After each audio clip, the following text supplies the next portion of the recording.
Hello guys, welcome back to my channel and enjoy this fanfic part 1. Now let's start the fanfic.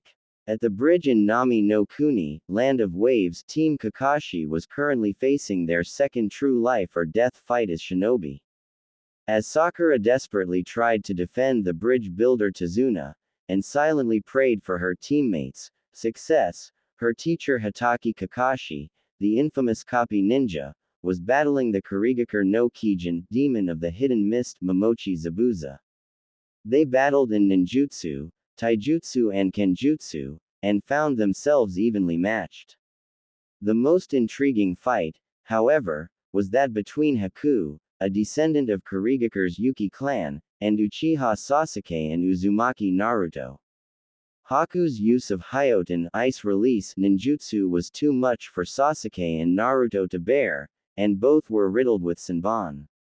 Their movements were becoming progressively more sluggish, and Naruto was currently only semi-conscious on the ground, having received blows to multiple pressure points that would normally render a shinobi catatonic. Fortunately, as both a Jinchuriki, and an unknowing descendant of the Uzumaki clan, Naruto was highly resilient to such attacks. The Fo-Oinen Hunter Nin was positioned within his Mikio Hyosho, demonic mirroring ice crystals, Senbon at the ready to launch at his foes. He watched as the raven-haired one scanned the mirrors attentively, searching for any indicator as to which held the original, and where the next attack may come from. "You move well," Haku commented, both pleasing and confusing Sasuke with the hint of admiration in the voice. Regardless, the Hyoten user continued, "This time I'll stop you. Your body, reflexes, ability to react, you should already be at your limit," Haku thought as he prepared more Senbon for another barrage. He noted that the kind boy he met mere days earlier in a clearing rose also, standing himself beside his comrade. "He's coming," he heard the orange-clad shinobi exclaim, and the Yuki once again found himself questioning how exactly the blonde-haired boy passed whatever examination was required for promotion to Genin in Konoha. "Shish," the raven hissed lowly, as both drew a kunai. "Calm down, concentrate and see through it, Uzuratonkachi." Naruto nodded and both trained their eyes on the mirrors in preparation for the next barrage, ignoring their own beaten, bloodied forms. As Haku launched the Senbon, both boys dodged to the right at the last moment, the blonde being nicked slightly but otherwise free of any newly acquired injuries. "They saw it. No way," the Fo-Oinen internally protested, shocked and confused at the pair's reaction. As the two lifted their faces, Haku found himself gazing into the eyes of the Sharingan. Or rather, to be more accurate, two sets of Sharingan, one with a collective 3 tomo, and the other with 2 between them. Those eyes, it can't be, the Sharingan. Naruto was confused as to how he could suddenly see so easily, and looked over to Sasuke, only to gasp. "Sasuke, you have eyes like Kakashi-sensei's," Naruto exclaimed, completely unaware of the change in his own eyes, bar the noticeable increase in the clarity of his vision.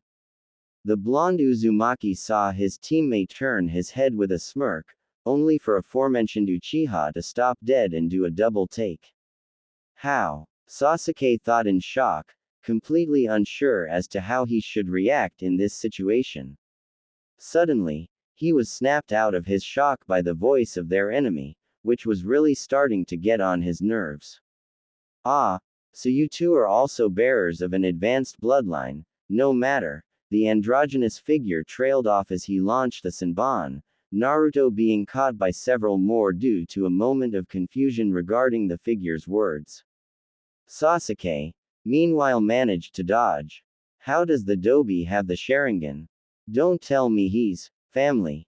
Sasuke wondered. The idea seemed foreign to the last Uchiha. Not so last, now, he mused idly. After spending so many years of his life alone, knowing that the only living family he could have now, Itachi, does not count. He will never count, not again. His mind insisted, would be those he fathered and raised himself. And, honestly, that was a little further down on his priorities list right now. Dotting the bastard came first. But, maybe he wouldn't be as alone as he thought, now. What did he mean? Two of us? I'm not.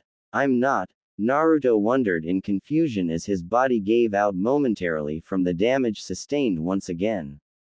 He heard the figure speak again, and his eyes widened in panic as he saw the figure race out of the mirror directly across from him and hurl Senbon at him, most likely to strike him in the eyes, an instant.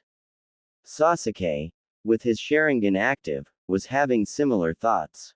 As time seemed to slow down, he ran for Naruto as the masked figure shot at the blonde-haired Uchiha. Perhaps, regardless, Sasuke had only just gotten some form of family back, and he'd be damned if he lost it this quickly. Naruto, damn, make it in time. Running to intercept the attack, Sasuke was left with little option but to throw himself between the oncoming attack and his teammate.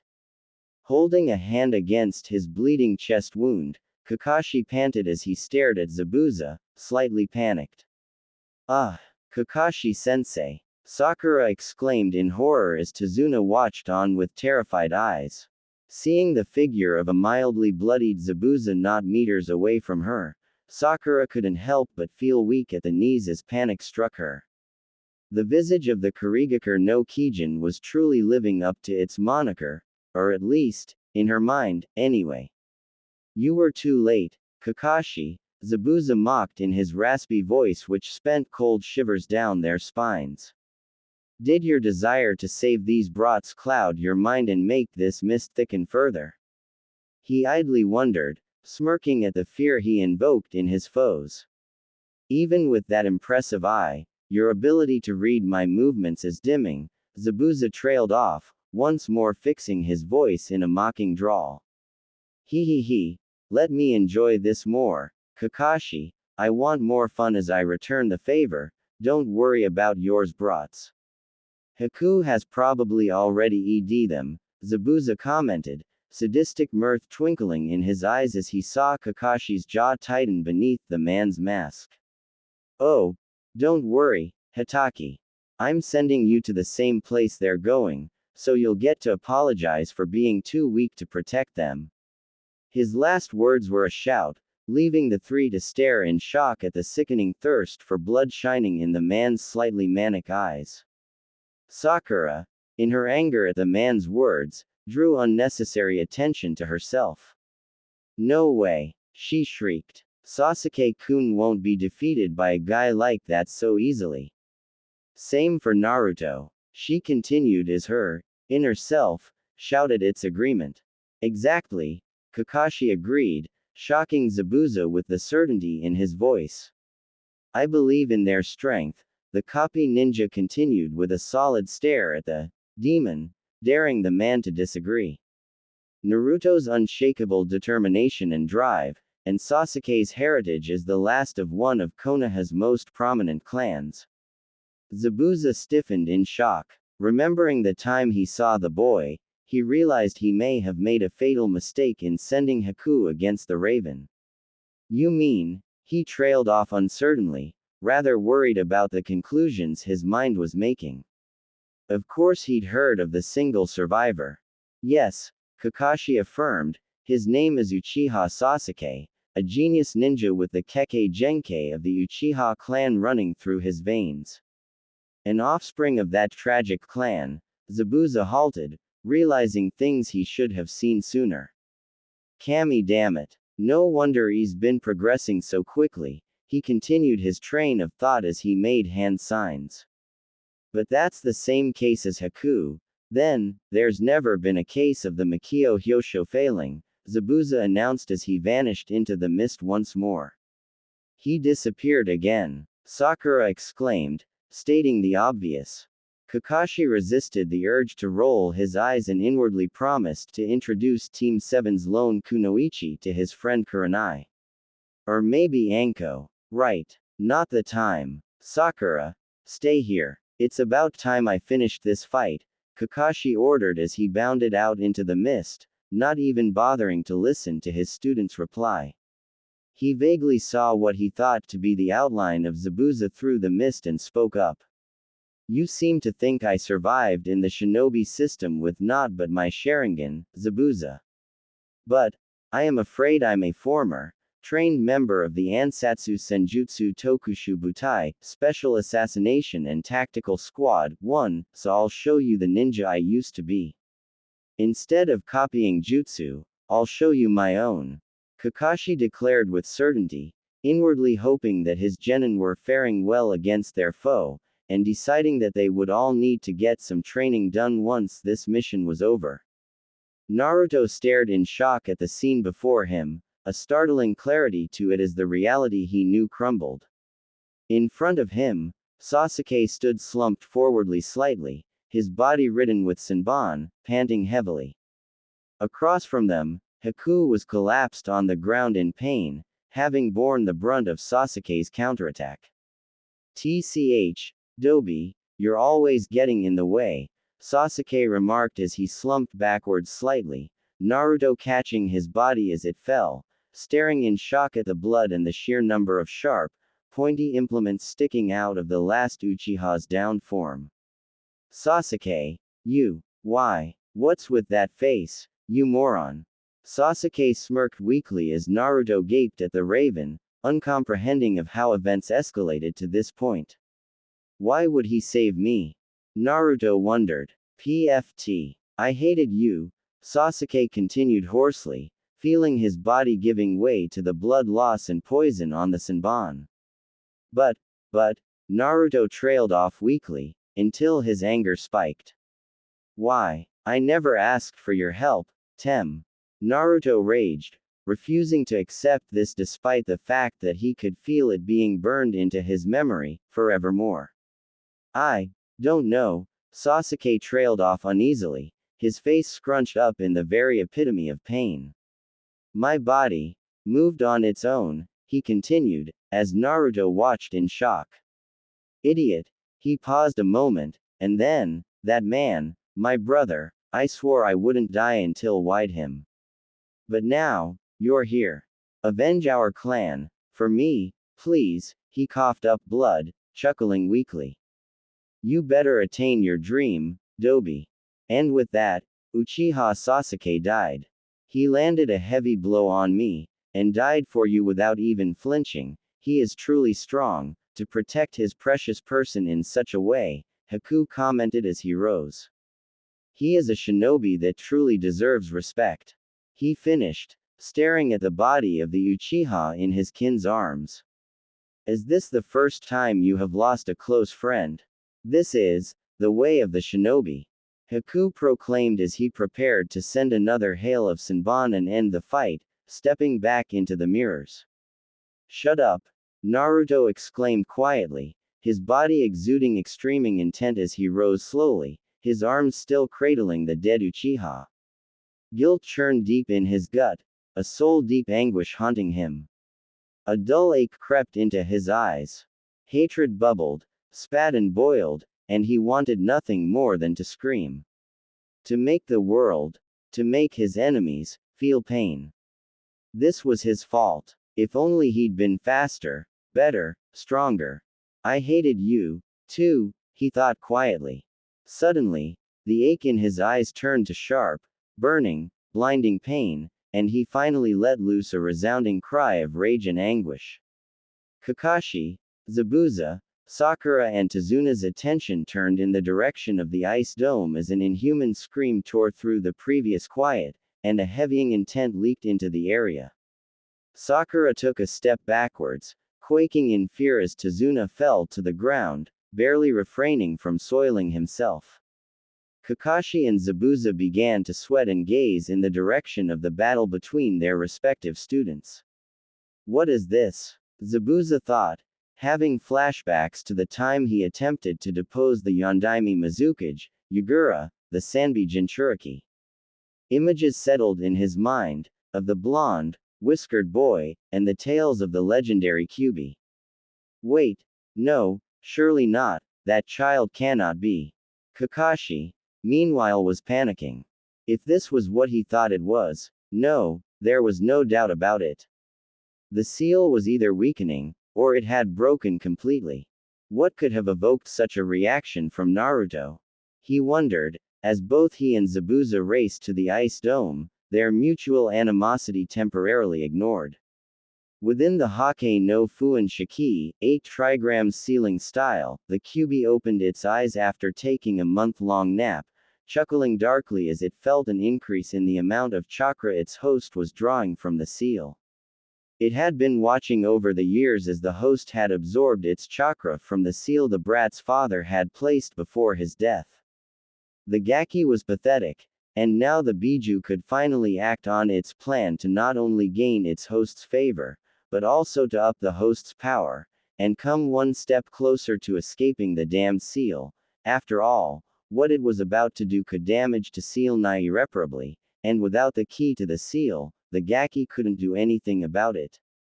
Even then, making amendments to Uzumaki seals was finicky business, best left to the experts, the Uzumaki themselves.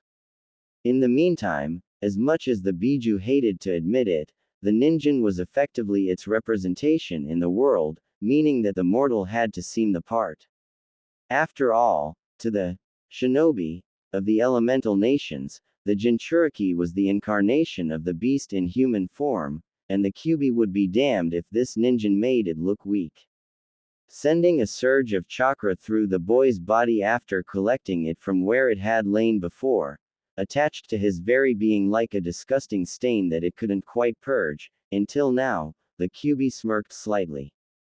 Oh, sure, it was possible that the surge may do irreparable damage to the host body, but then the ninjin of that village would simply extract the Biju and place him inside another vessel, allowing the whole process to begin again. And the Kyuubi had nothing, if not time. Although it doubted any lasting harm would eventuate, after all, the boy was a distant descendant of him, not that the Gaki could ever compare. As the strongest Biju finished sending the surge of chakra, it suddenly felt a familiar type of chakra, one that left a certain identifying footprint that the Kyuubi hadn't felt for 12 years. Its eyes widened significantly when it became aware of events outside the seal once more, and it realized just how much of a mistake it may have made. This is not good, the Biju mused. The Fo Oinen watched in horror as the blonde's head rose to show the spinning Sharingan in his eyes, which slowly morphed into a different form of Sharingan. Each tomo, now fully matured, he idly noted, extended in opposite directions, starting at a sharp point that originated from the center of the eye, the pupil of which had remained black, and extended outwards in curves of black, each forming a sort of brace, of which there were 3 placed at equal intervals around the eye. 2. Suddenly, the boy's body became awash in incredibly foul chakra, bubbling red and leaking ill intent. Then, just as suddenly, the chakra receded, and countless spear points emerged all along the boy's upper body, pointing in all directions around him. What on earth? Haku thought, stunned, before his thoughts were silenced forever as the spear points all shot forward on chains, embedding themselves in anything around the blonde, and impaling themselves throughout multiple points in Haku's body. As the mirrors shattered and the chakra chains receded, Naruto gazed out on the mist with red and black eyes before slumping forward into unconsciousness. Hitaki Kakashi graduated the Konoha Shinobi Academy at the age of 5, and was promoted to the rank of Chunin at age 6. He was later demoted, a blight on his record that he would never admit to, even in the face of death, and was re-promoted after spending some time under the command of Namikaze Minato. He made Jonin at age 13, Anbu at age 15, and Anbu captain not long after that. He'd like to say that he'd become impervious to shock, confusion, and other such frivolous emotions, due to the harsh life he had lived as one of Konohagakure's elite. However, as it stood, he could positively say he was totally, completely, utterly flabbergasted. And he would never admit that aloud. Ever. When he sensed the sudden increase in intent and chakra, he had immediately feared the worst. After all, Minato sensei taught that it is best to prepare for the worst, and hope for the best. As it stood, he immediately recalled the last time he had felt this particular chakra, on that night 12 years ago when he lost his last two precious people, Kushina-sama, Minato-sensei. He thought forlornly, and immediately prepared to dash in, extract Sasuke, and hightail it out of there, mission be damned. But then, as he and Zabuza had appeared outside the Makio Hyosho, demonic mirroring ice crystals, both peered inside to see the form of Naruto standing over Sasuke's limp form as spearheads emerged from the boy's body. In an instant, the sound of rattling chains and shattering mirrors announced to the world the death of one of the last of the Yuki clan.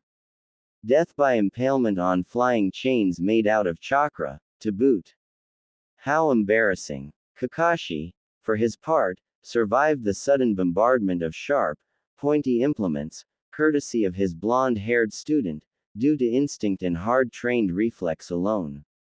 His mind was reeling when he saw the golden Kongo Fusa, adamantine ceiling chains, extending outwards from where the dome of ice once stood, and he recalled the last time he saw those chains.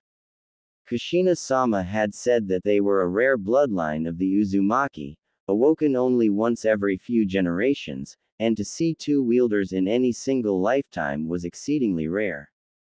Kakashi's mind was abuzz with questions. Had the bloodline been adapting, and was now available to each generation? Was it something in Minato-sensei's genes that brought out the latent skill? Did Kushina-sama only unlock the ability due to her amazing chakra? Was it just a random fluke of genetics? Or, perhaps the scariest thought of all, but also the most confusing. Is this the work of the Kyuubi? Momochi Zabuza was afraid of very few things, a consequence of the life he'd lived as the Kurigakure no Kijin. Indeed, he could count on one hand the number of things he was truly scared of, and even then, he'd have a digit to spare. Yagura. The kid was a psycho. And regardless of what the Yondaime Mizukage said, Zabuza would, to his dying day, insist that the little bastard was still a teenager. Biju. Pretty reasonable, given the fact that he'd fought Yagura. Besides that, he'd witnessed the carnage that Jinchuriki and their Biju were capable of unleashing on the battlefield. It made ordinary shinobi look like children. Children playing at the games of the Triad. Okawa-sama. Zabuza gave an involuntary shudder every time he thought of that woman. The sheer pride in her eyes after he slaughtered that entire graduating class still haunted him in his nightmares. She was, well, it's best just said that she ranked above the Biju for a very good reason. At least he knew where he got it from. Last, but not least, was the most terrifying individual he had ever met, a woman whose very existence struck fear in the hearts of Kiri-nin to this very day.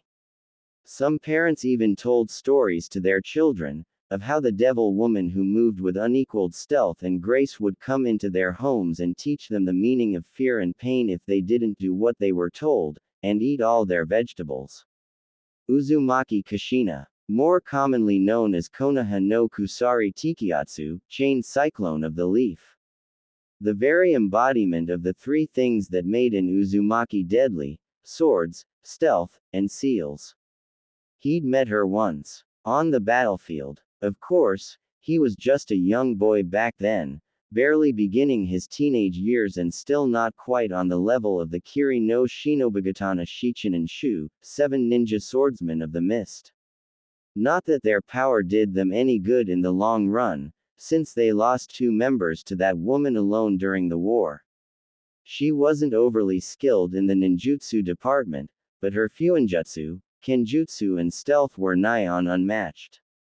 She personally led the battlefront between Kurigakure and Konohagakure during the Third Shinobi World War, a masked figure whose identity remained largely unknown. Her rumored lover, the man who went on to become Konoha's Yondaime Hokage, had led the charge against Kumo. They were a match made in heaven for Konoha, and it was widely acknowledged that, if the two had ever raised an heir together, the child may very well have been the next Shinobi no Kami, god of shinobi. He remembered the battle that made history in Kurigakure, the day that a masked woman with blood-red hair led the forces of Konoha to battle, in a final conflict that signified the end of Kurigakure's involvement in the Third Shinobi World War. Akarikuho no Tatakai, Battle of the Bloodied Shore. The battle turned upscale when the Rokubi Jinchuriki was ordered to release the Biju she contained on the Konoha shinobi, after which Uzumaki Kushina restrained the Biju with her chains made of solid chakra. The Kusari Tikiatsu was known for her tough-mindedness on the battlefield, and her unshakable resolve to defend her home.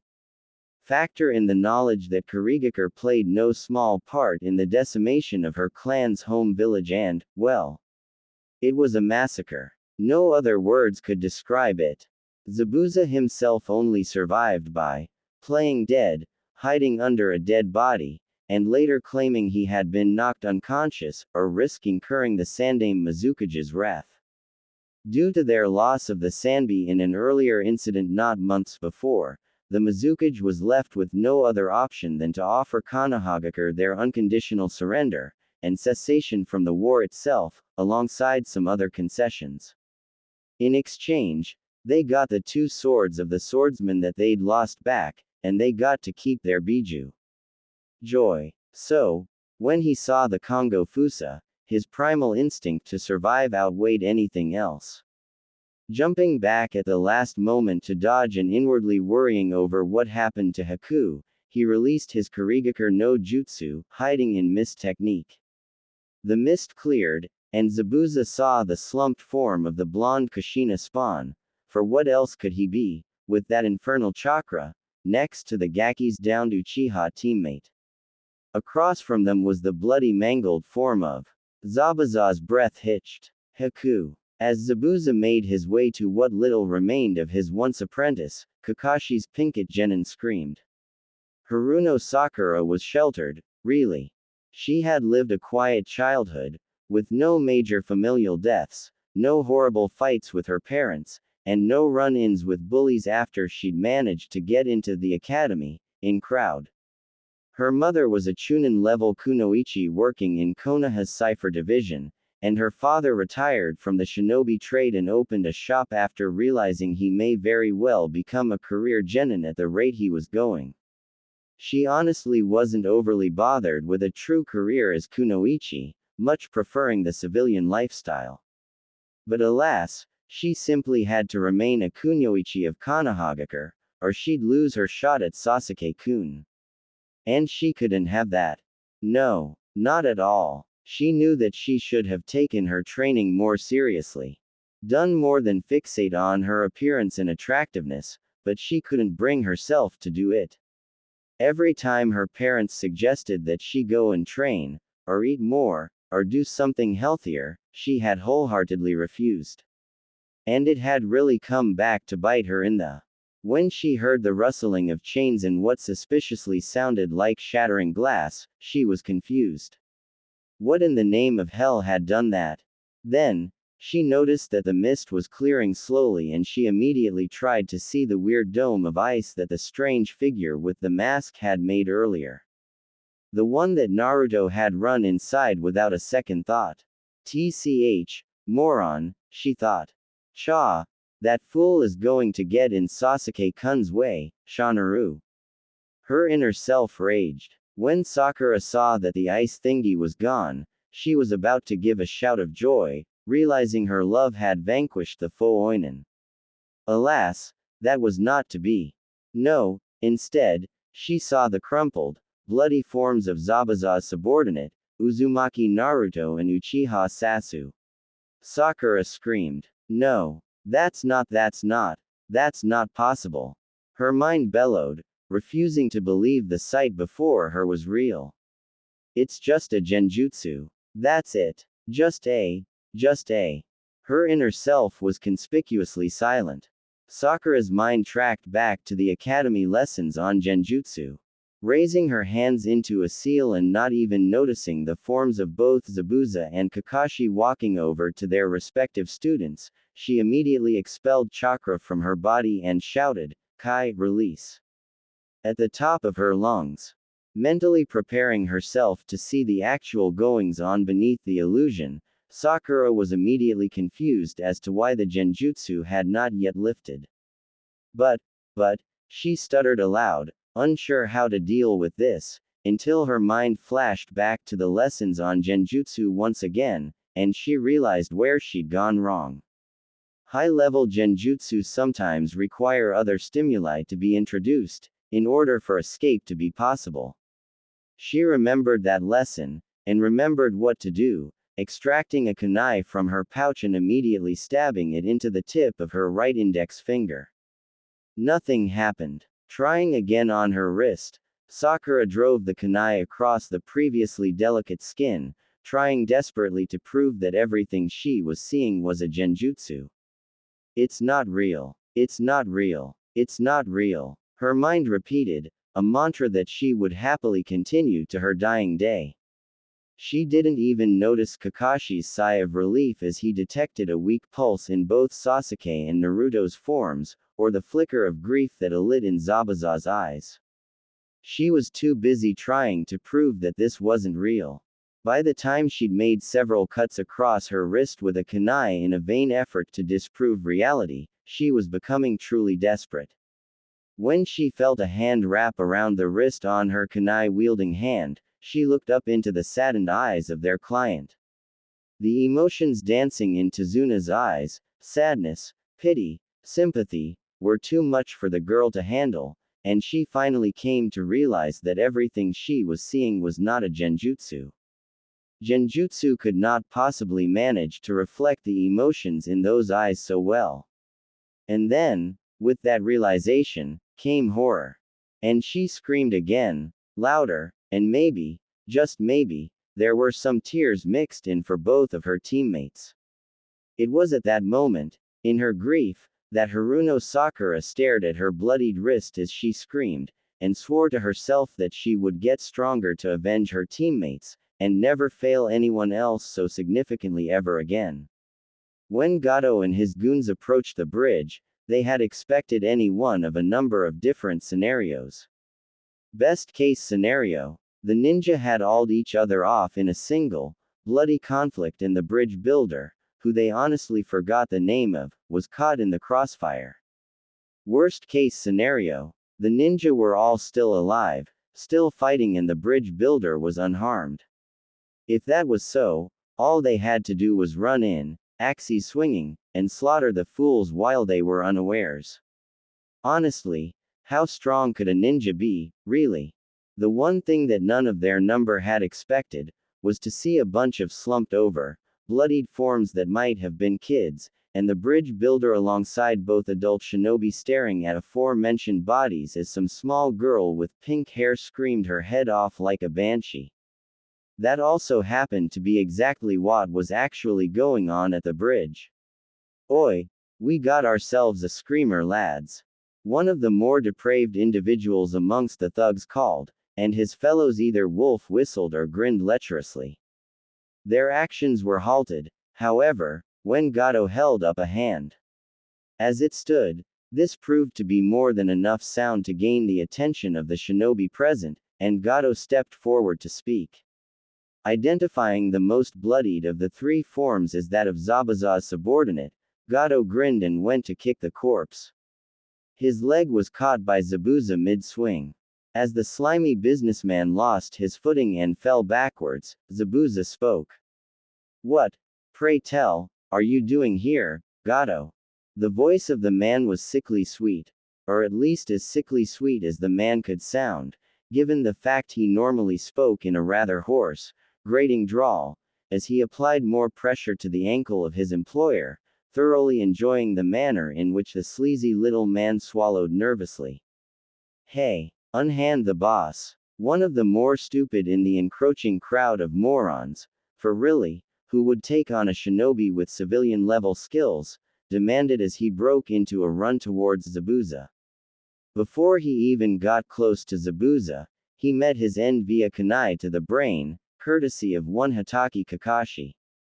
Truce. The copy ninja requested of his companion, silently hoping that the man had put two and two together, looked underneath, and seen that he was about to be double-crossed. Just as Zabuza was about to reply, a particularly over-muscled thug interrupted them. "This isn't any of your business, Konoha-nin," the brutish man exclaimed, not looking fazed in the slightest by the death of his comrade. Kakashi doubted any of these fools even knew the dead one's name. "We're just gonna double-cross the guy and, you can take your precious kitties and sod off." Evidently, this goon was equally as idiotic, if not more so, in fact, as the one whose body still lay between Gato's cronies and the two shinobi. "Shut up, you fools," Gato demanded, sweating profusely and staring up at the visage of the Kurigakure no Kijin with no small amount of fear. Zabuza put an end to that, quickly and efficiently inserting his kunai through the smaller man's jaw and pushing it upwards.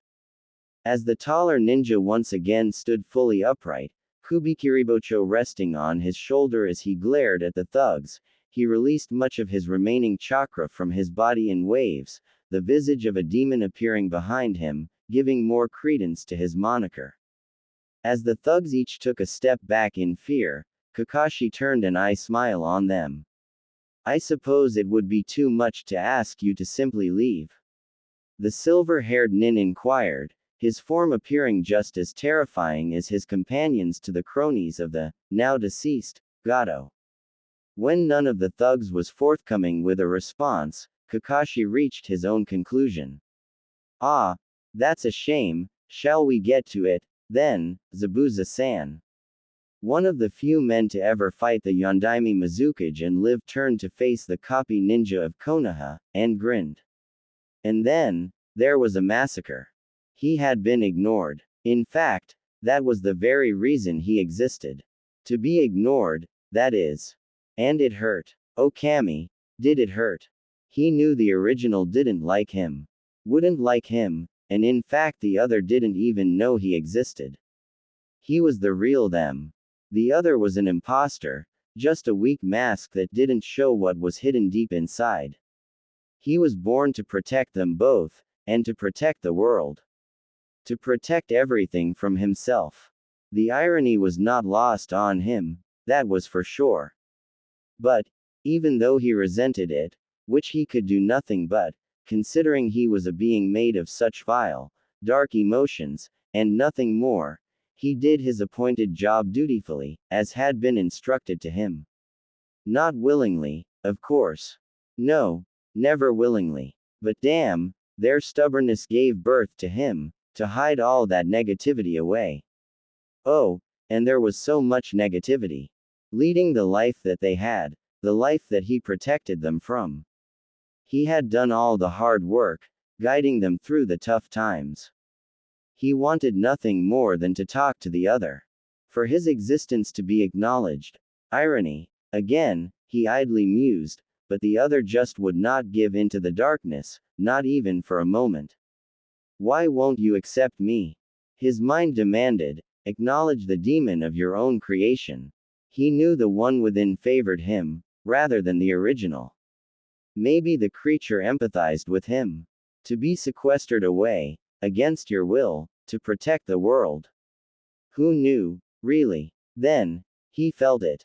An opening in the defenses that were constructed so painstakingly by the other for so long, until finally, at last, they gave birth to him. The other was breaking. His mind, riddled with negative emotions, was allowing him access for the first time in so long. And he yearned for the feel of the real world. He would force the other to acknowledge him. Of course, he ran the risk of the other oppressing him again, and forgetting him, but he doubted it. The other would be haunted.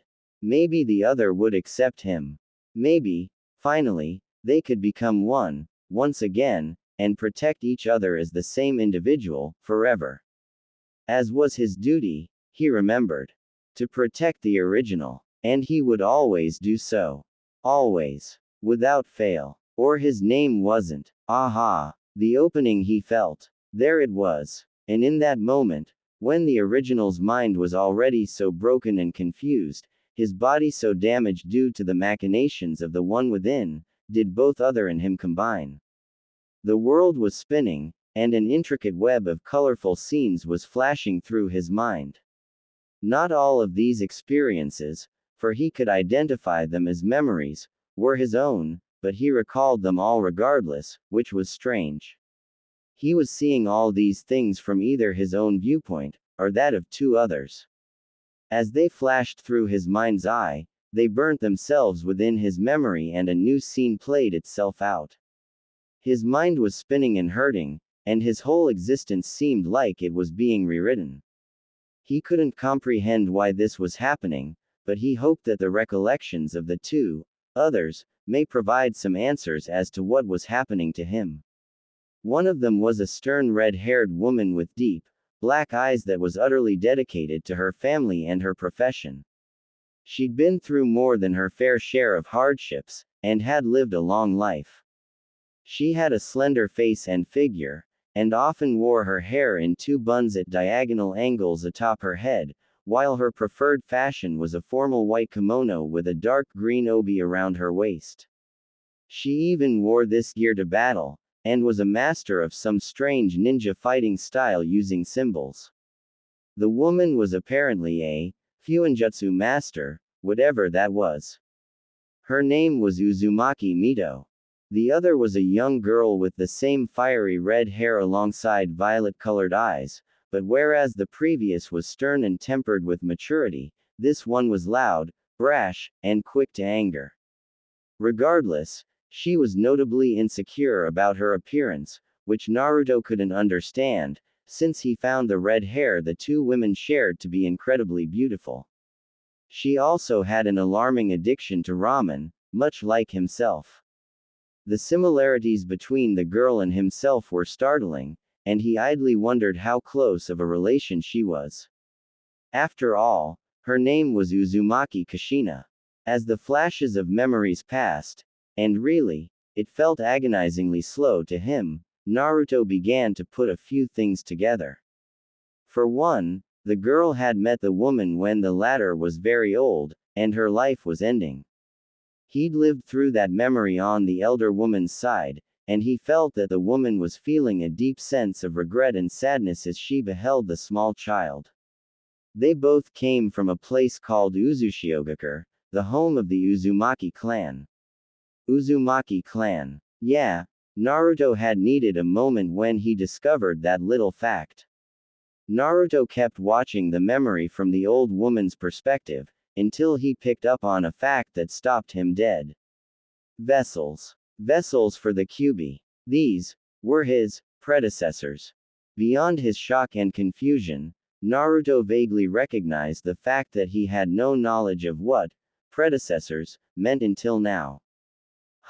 Weird. Kakashi carried Naruto towards the hospital at a fast pace, studiously ignoring the glares the villagers directed at his unwell charge. Naruto had fallen into a coma after the battle in Nami no Kuni, land of waves, developing a high fever and convulsing at irregular intervals. Kushina had told Kakashi, before, that the process for awaking the Kongo Fusa, adamantine sealing chains, was rarely kind, but this was.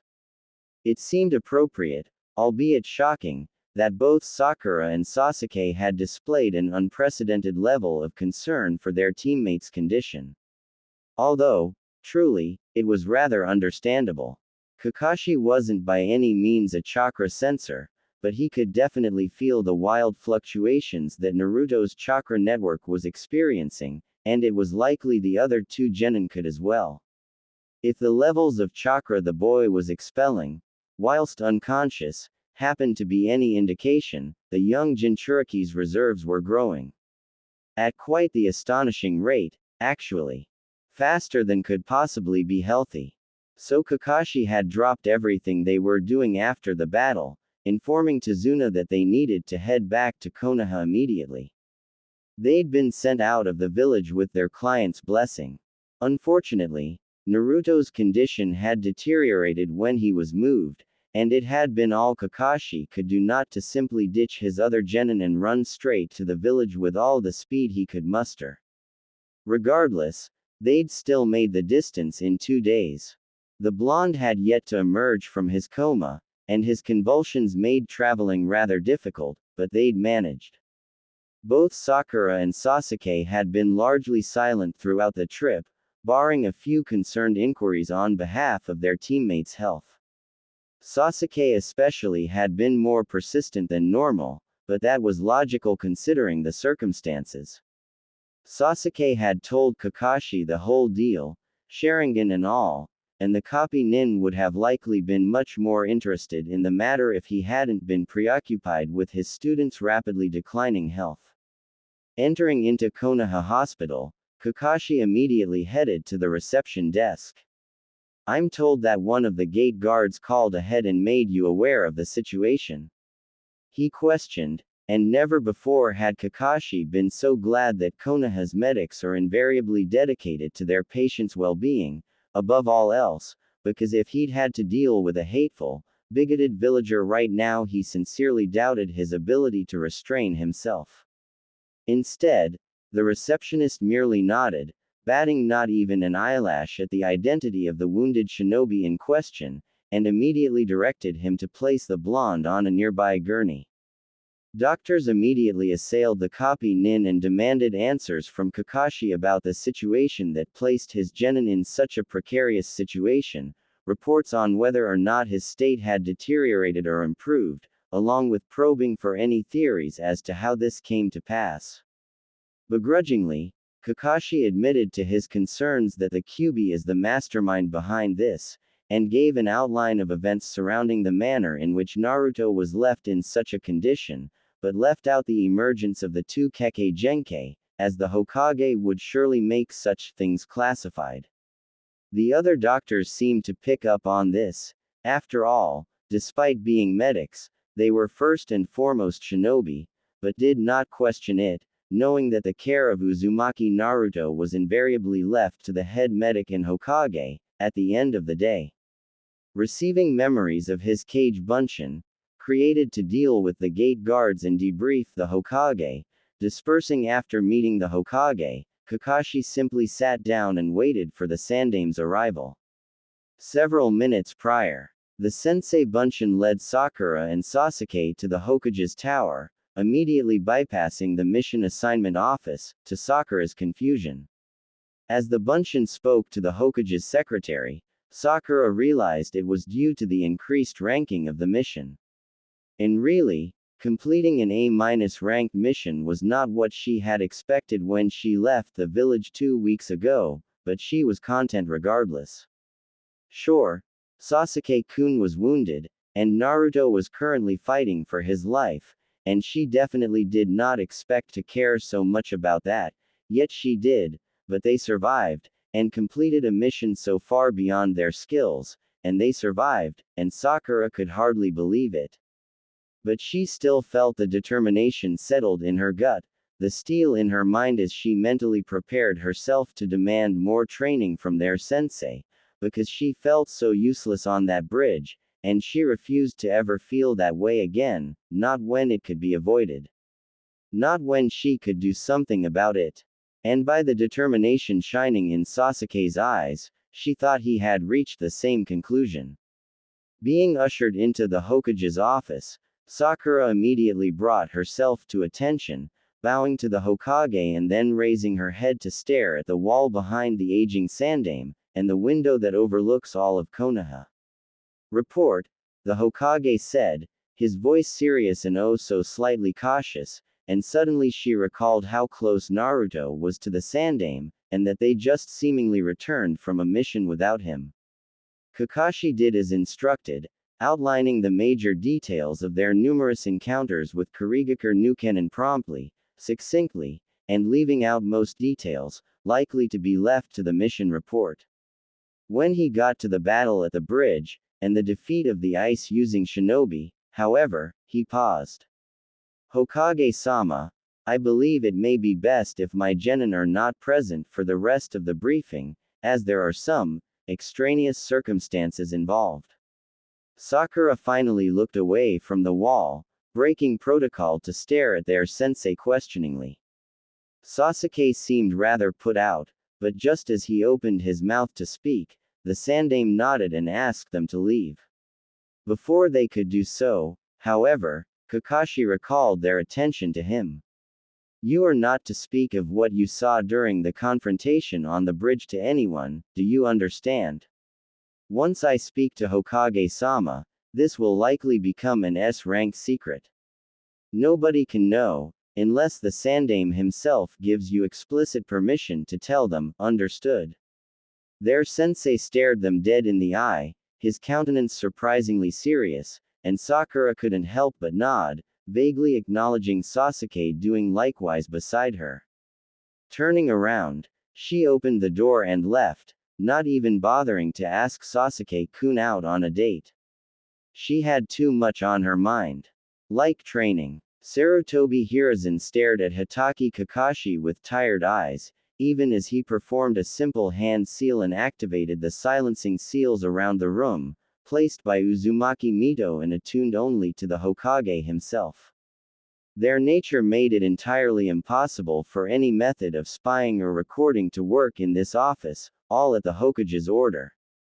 Across from him, the son of the White Fang sighed and dropped into the chair, all strength seemingly leaving him. Now that the two genin were gone, the Sandaime was able to ask the question that had remained on his mind since Team 7's arrival to his office. Kakashi-kun, where is Naruto-kun? He asked simply, but the sheer myriad of emotions hidden within those few words was enough to startle him. Him, the shinobi no kami, god of shinobi. He knew that he shouldn't care so much, couldn't afford to, truly, because his position as Hokage was supposed to deny him such frivolities, but he could not suppress the unadulterated need he felt to know the state of his surrogate grandson. The boy was much like his parents, cheerful, quick to learn even if it went unnoticed by most. He was not known as the professor for nothing, and highly charismatic. And Hiruzen had high hopes for him. In the hospital, the Jonin explained, and the Sandaime's stomach dropped. I'm just a bunshin. The original is with him, he added, needlessly, since Hiruzen had long since noted that the man's chakra reserve had been cleanly halved, in such a manner as was indicative of Kage Bunshin usage. Hiruzen grimaced despite himself. How bad? He asked, and felt dread pool in his gut as the masked nin's expression darkened into a glower.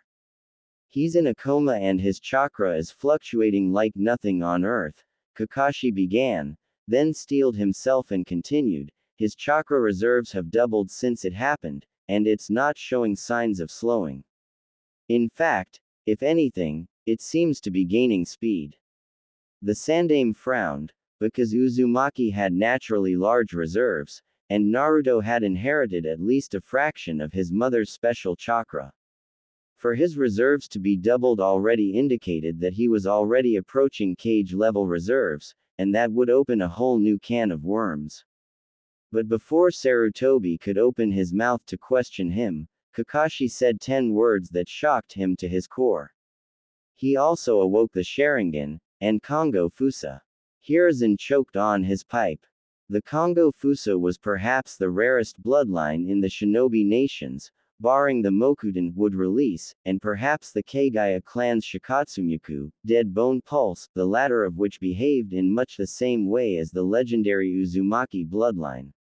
It had only been seen in 2 separate users by the same person once in recent history, Uzumaki Mito, who had met both her grandfather, and his successor to the gene, Uzumaki Kushina, although only just barely for the latter. Hiruzen had always felt that something was wrong there, since the Kongo Fusa gene invariably passed through direct familial descent, meaning the user before Kushina had been one of her forebears. Yet Kushina's mother had been born to an Uzumaki mother and a male of the Kase no Kuni, land of wind deserts, her matrilineal ancestry traceable for about a century.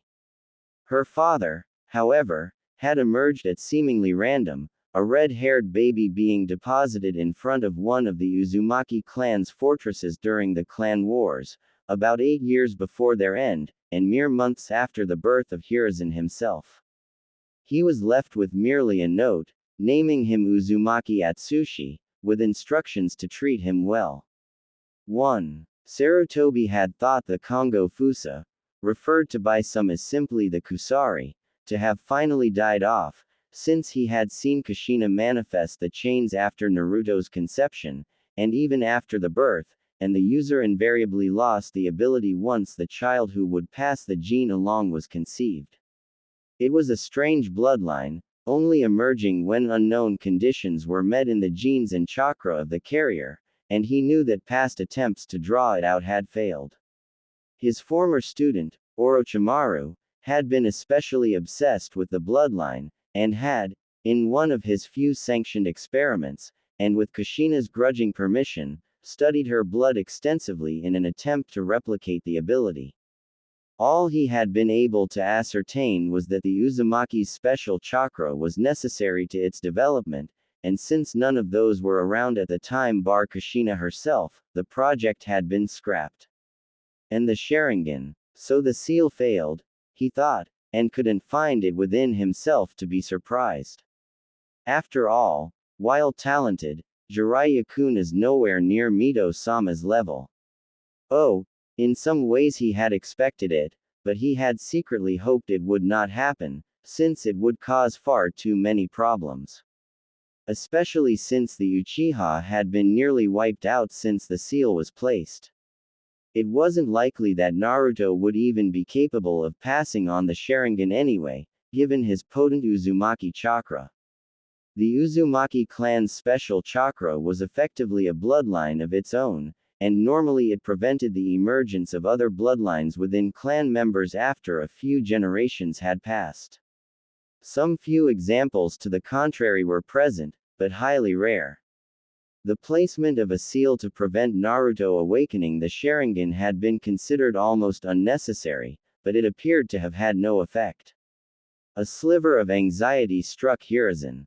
The emergence of 2 of the 3 Kekkei Genkei known to man that could suppress a Biju in a single boy, at the same time, was unheard of. It was also terrifying. And he remembered all too well the Anbu guards he'd needed to protect Kushina from those few factions aware of her existence. In the end, he'd been forced to draft the Uzumaki herself into Anbu just to attempt to offset the incursions. He didn't want that for Naruto. Sarutobi sighed. I am sure you have questions, Kakashi-kun, and I have some answers to provide you, but first, I must know, what happened? How did this eventuate? Did the Yondaime's seal? Hiruzen gulped suddenly, feeling every bit his age as he stared hard at his successor's student. Did the Kyuubi escape? Kakashi ran a hand through his spiky hair, his single visible eye unseeing as he looked out the window behind the aging Sandaime. I honestly have no idea, he said at length, and that worried Hiruzen more than he would admit. I felt its chakra for a moment, but it receded. If my timeline of events is correct, this happened after Naruto's Sharingan awakening, and prior to his unleashing the Kusari. The professor rubbed his chin in thought for a moment, before snapping his gaze back to the shinobi in front of him. I will have the seal checked. I would assume Naruto-kun called on the chakra subconsciously, and the Biju responded in a bid for freedom, but the seal prevented its full release. Regardless, I shall arrange to have the seal reviewed and, if possible, tightened. Disperse yourself. I shall join your original in the hospital shortly. Sighing again, the Sandaime watched as the cage Bunshin nodded and dispersed, before writing out a quick note. Biting his thumb, he summoned one of the younger of his monkey summons, a messenger, to his side. Get me Jiraiya, he said, handing it the note, and grimaced as the small monkey chittered, and embarked to complete his request. 2 figures sat in a seemingly empty place. The place, for it could really only be described as such, and little else, was simply bright white and seemed to stretch on forever. Of the figures, They both appeared to be around the same age, yet one was in fact slightly older, and the other slightly younger. Are you sure we made the right decision, Oni-sama? The younger questioned, gazing at his counterpart questioningly. The figure turned, and regarded its younger sibling solemnly, before nodding.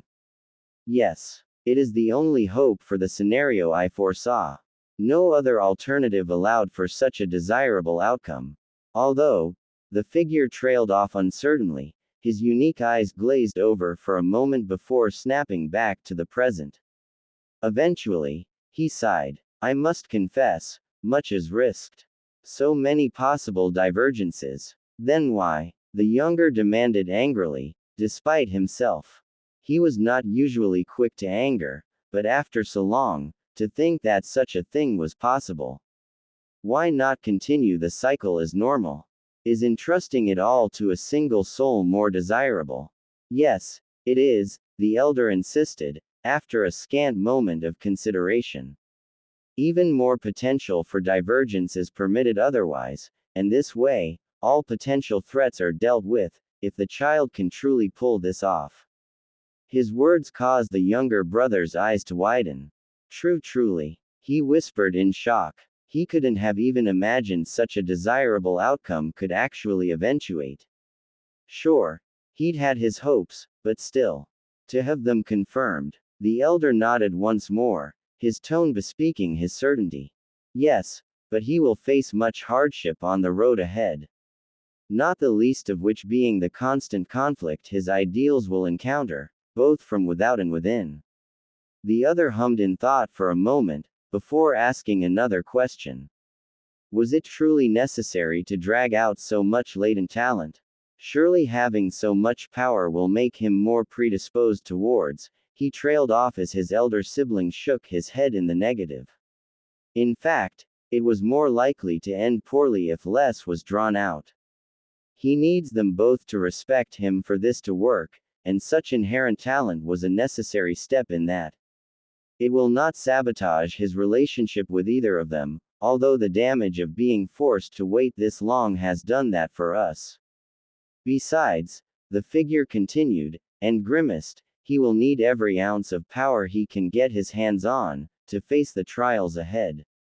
Naruto experienced another memory from Kushina's perspective. The redhead walked slowly, determinedly, towards the Konoha ambassador's home. She was not blind. She had seen the effect the man had on Aiko Oba, Aunt Aiko, and thus it was time for her to set things straight. Sooner, rather than later. Hopefully, her target would be present and available, and hadn't left Uzushio to return to his home yet, otherwise Kushina's damage control may very well be for naught, and it would be too late.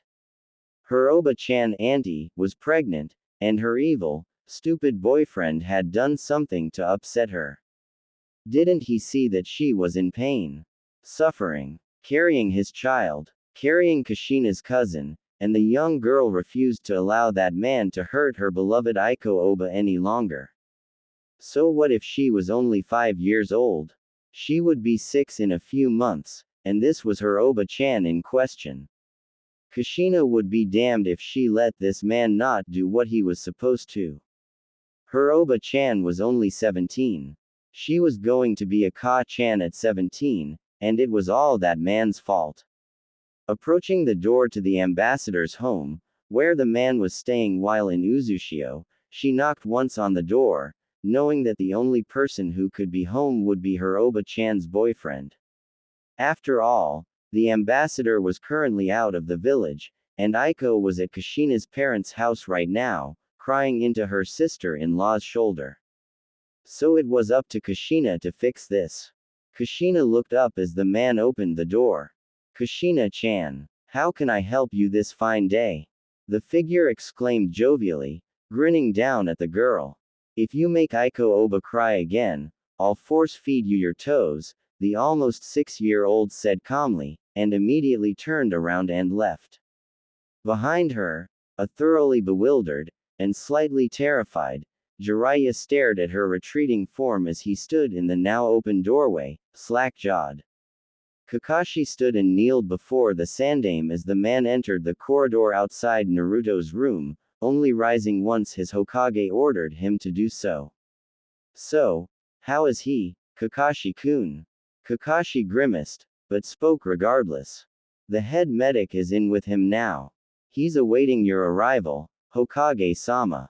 The sandaime hummed, moving towards the door before turning back to his immobile subordinate. Well then, come along Kakashi-kun. We can't keep the doctor waiting, he said, ignoring the shocked copy nin behind him. After all, the sandaime was notorious for not permitting anyone to enter Naruto's room in the hospital, even those close to the village's pariah. Sure, Kakashi was his sensei, but still. The Yondaime's final remaining student followed his leader obediently, entering the hospital room currently belonging to his sensei's son. Oh God, he thought, deep self-loathing making itself known as it coiled its barbed tail around his heart. I have failed Sensei and his son so badly, we all have. He should have been stronger. He should have found the necessary willpower to take Naruto in, when even the child's own godfather was too cowardly to do so. How hypocritical, he inwardly mocked. That is the exact same problem I had. Although, it's not like either of us would make decent role models. Still, better a bad one than none at all, right?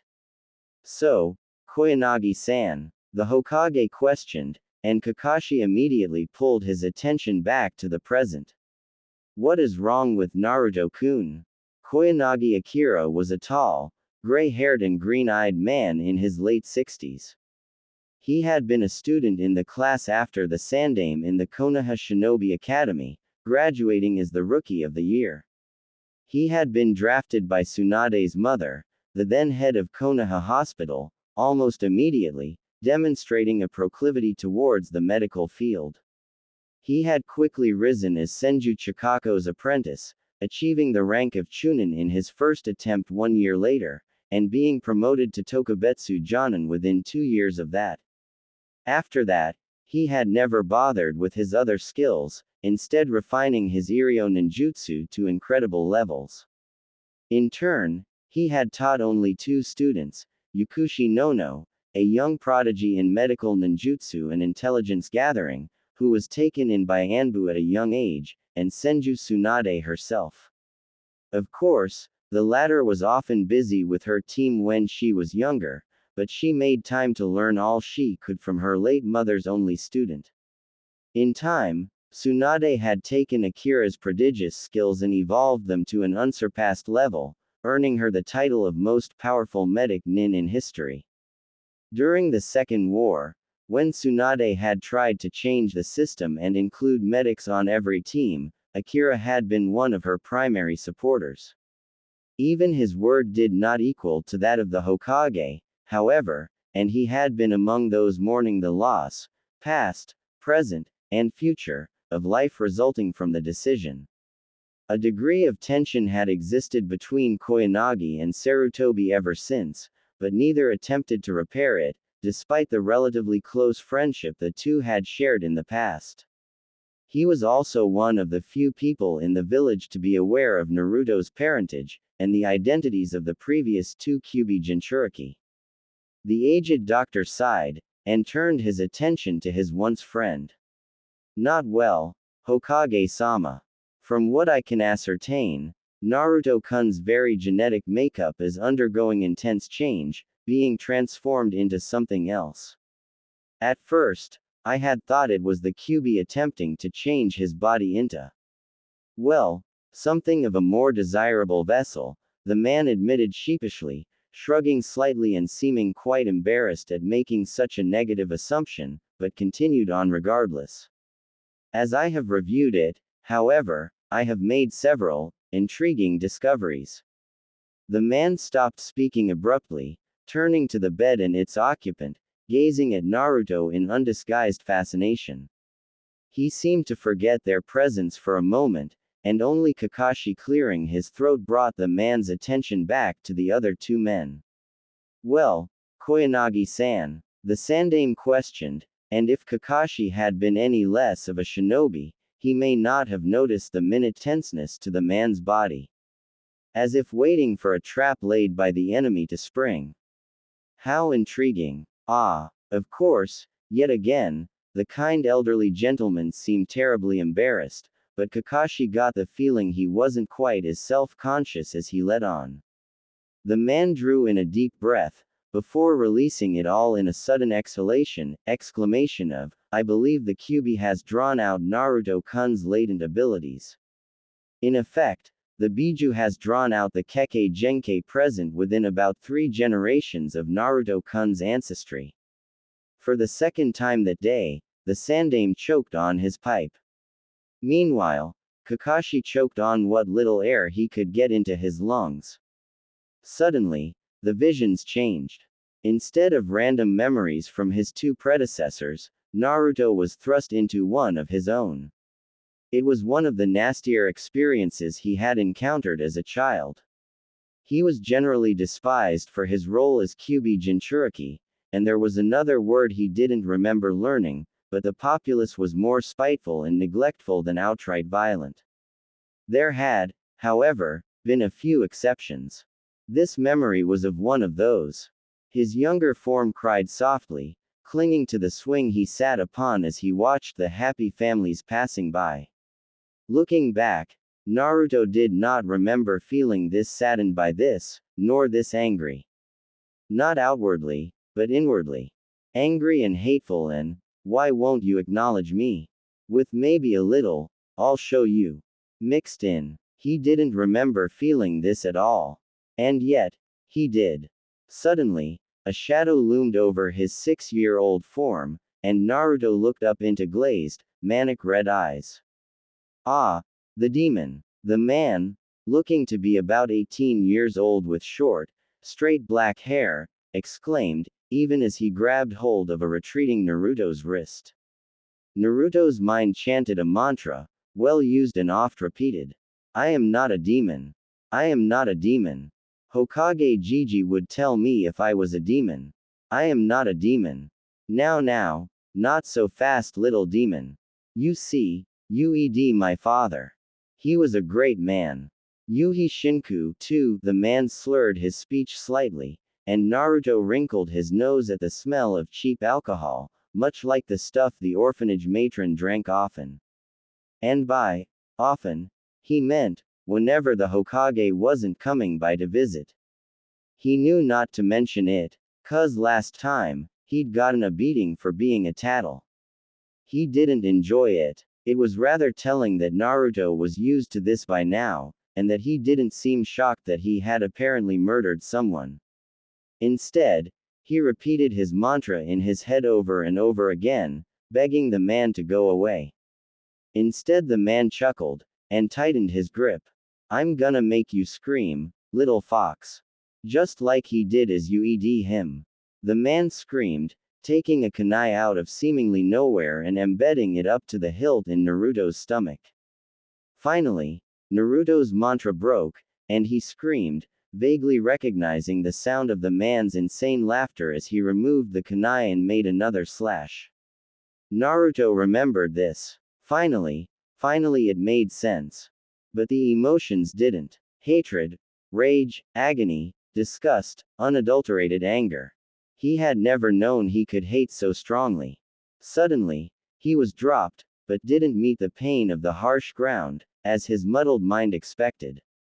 Instead, he was held against what felt like a body of someone at least several years older than he was. He remembered this, too. He could make little out of the older figure, other than his glowing red, 3-tomo eyes. Wah! What? Hiruzen questioned softly, hardly believing his ears. Drawing out latent Kekkei Genkai was not an entirely new concept. Orochimaru's research into the Kongo Fuso was just one of the many attempts in his long history of attempted bloodline replication. It wasn't really necessary, since most Kekkei Genkai users pass the gene along to their child with little trouble. After all, chakra had a tendency to draw out latent abilities on its own, to strengthen its user, but within the Uzumaki, things were different. Orochimaru had been especially interested in the Uzumaki vitality. It was, after all, incredibly strong and unique. He had studied the ability, attempting to draw out latent Kekkei Genkei from within the DNA, and at the time, Sarutobi had believed that it was because Orochimaru wanted what was best for the village, and a more powerful Kushina certainly didn't hurt it, but had achieved no results. The chakra was just too unique. So, for this to happen, was how? Kakashi muttered beside him, his tone incredulous. The head medic seemed to ponder the question a moment, before sighing. I honestly have no idea, Kakashi-kun. All I can assume is that the Kyuubi had something to do with it. The seal does seem to be less powerful than when I last saw. The man was suddenly cut off as the Sandaime rushed past him, raising the hem of the blonde's jumpsuit jacket and staring at the seal. The visible seal. The visible seal, which was only supposed to appear when Naruto was channeling the Kyuubi's chakra. Oh, shit. Kakashi paled considerably, as did his superior, while Koyanagi seemed nonplussed. Is this bad, Hokage-sama? The man questioned, and both men came within millimeters of face planting. Yes, it is, Kakashi exclaimed. This means the Kyuubi's chakra is being actively channeled. Oh, the green-eyed man trailed off thoughtfully, before snapping his fingers in sudden epiphany. That explains the traces of Biju chakra in his system. Why did I associate with this man, in the past? Sarutobi pondered in disbelief. Perhaps time had addled his once friend's brain. Koyanagi-san, while that is a logical conclusion, I must admit it doesn't completely explain the situation, Hiruzen interjected smoothly. Naruto-kun awakened the Kusari, which Kushina had not passed on, as per that particular gene's nature, at the time. Akira hummed thoughtfully, before nodding. Normally, that would indicate a flaw in my hypothesis, he agreed. However, as you know, I treated both Kushina and Mito-sama, when the latter was in her final years. And I am detecting substantial amounts of both of their chakra signatures within Naruto's own, seemingly blending with it. Kakashi still seemed confused at the information, but the Sandaime's eyes widened in realization. Inwardly, Hiruzen was berating himself for not noticing it sooner. He had been very close to both Mito and Kushina, and now that he thought about it, he could detect trace amounts of both of their chakra in amongst Naruto's. Although it wasn't quite the same, indicating that the three were combining to create an entirely new chakra signature, alongside the bloodline chakra now possessed by Naruto. It still didn't explain the how, though. Which brings me to my next item of importance, the man continued. Hokage-sama, I believe Naruto-kun is descended from Mito-sama, directly. Naruto was experiencing one of the elder woman's memories, from a different time period this time. At this stage, she was still young and youthful, looking to be a few years older than he was. She was also scowling. Mito-chan, the man in front of him spoke softly. I know you dislike this, but our alliance with the Senju has been destabilizing recently. We've crossed a few boundaries they think their sibling clan should not cross, and we need to reassure them. The boy is very nice, from what I've seen, and is the current clan head's eldest nephew. Naruto Mito glared at the man, but nodded stiffly, turning to the other occupant of the room. Did you also agree to this, Otu-sama? She bit out coldly, a nasty bite to her words that left Naruto shivering. Damn, this lady was intimidating, even when he was her. Not allowing the man to speak, she turned back to the eldest and continued, fuming. The disrespect. To expect the clan heir's eldest to marry into a side family. I don't understand why you abide this disrespect, Oji-sama. The eldest man sighed again, and turned his gaze to his son, who answered for him. Mito, her father answered, and her head swiveled to meet his gaze evenly, well-repressed bitter anger and hatred churning in her gut. We have already crossed too many boundaries. While the Uzumaki are powerful, we are not on the level of the Uchiha or Senju. Our Fuinjutsu and Kenjutsu may be formidable, and our numbers great, but we have never been strong users of ninjutsu or genjutsu, like our sister clan. We need this alliance, and this is one of the terms they demanded. HMPH. Why not simply secede from the clan wars altogether? Oh, don't give me that look, she added when her father stared at her incredulously. All of us here know that the idea has crossed both of your minds in the past, more than once. We do no good fighting in this conflict. The man nodded, humming thoughtfully. Perhaps so, but we cannot run. To do so is not the Uzumaki way, especially when our family and honor is on the line. Besides, he added, his voice turning deathly serious, I sincerely doubt that the Senju, or Uchiha for that matter, would stand idly by and allow us to leave this conflict.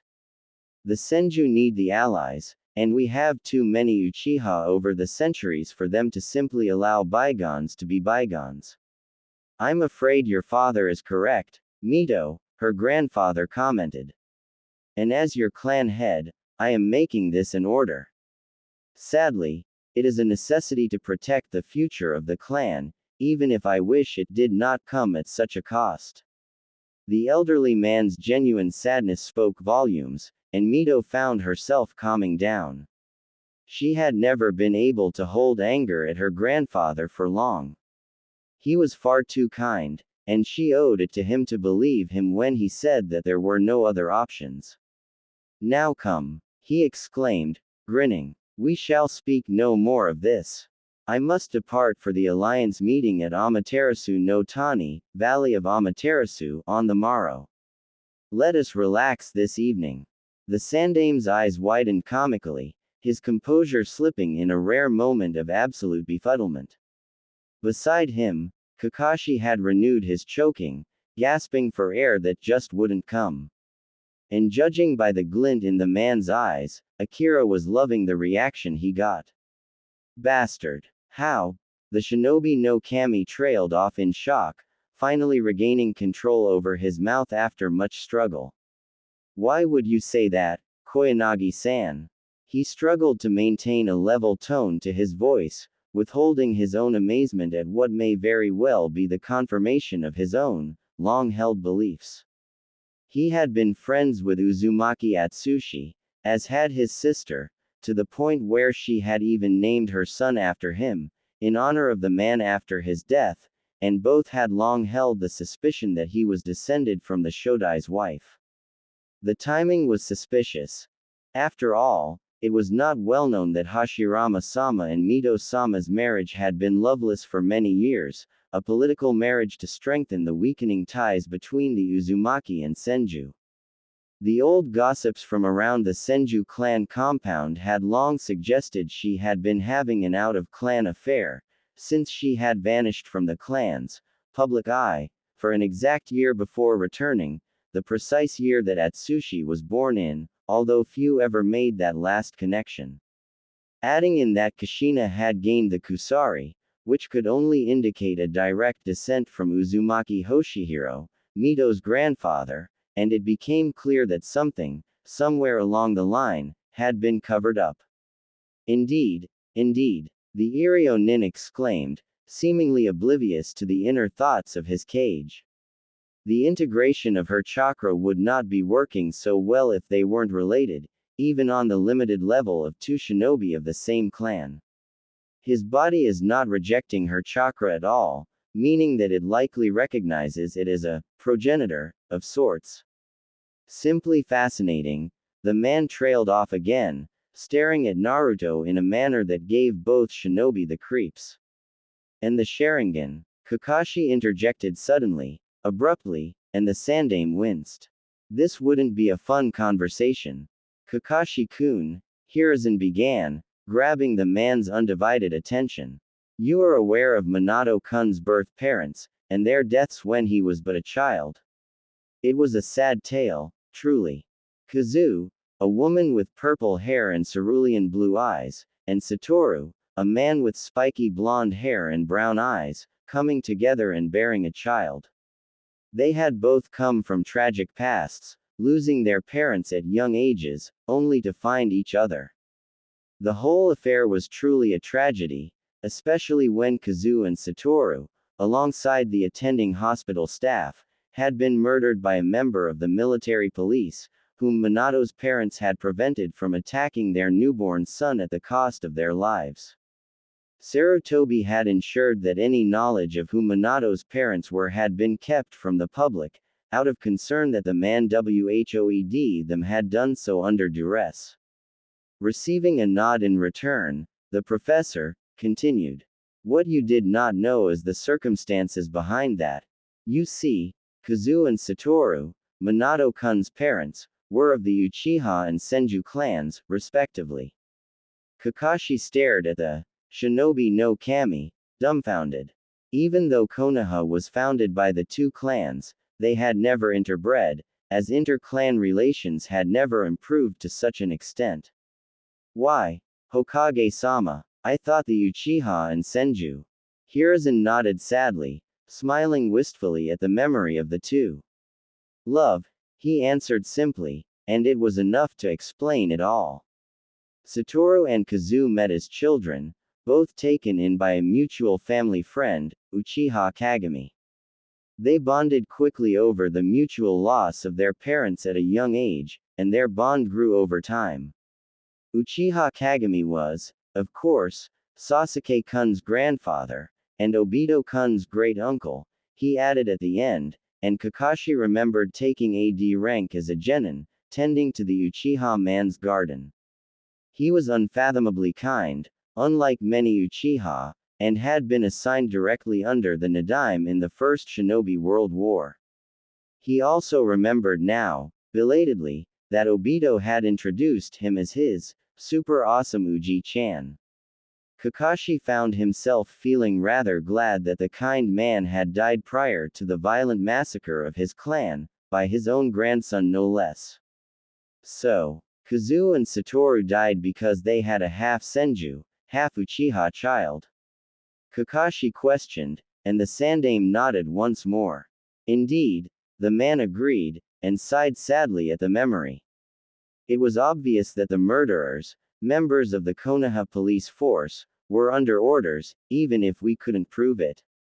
All I could do was fake Minato-kun's death, have Mito-sama seal away his Kekkei Genkei, and place him under the charge of a trustworthy shinobi with a fake last name.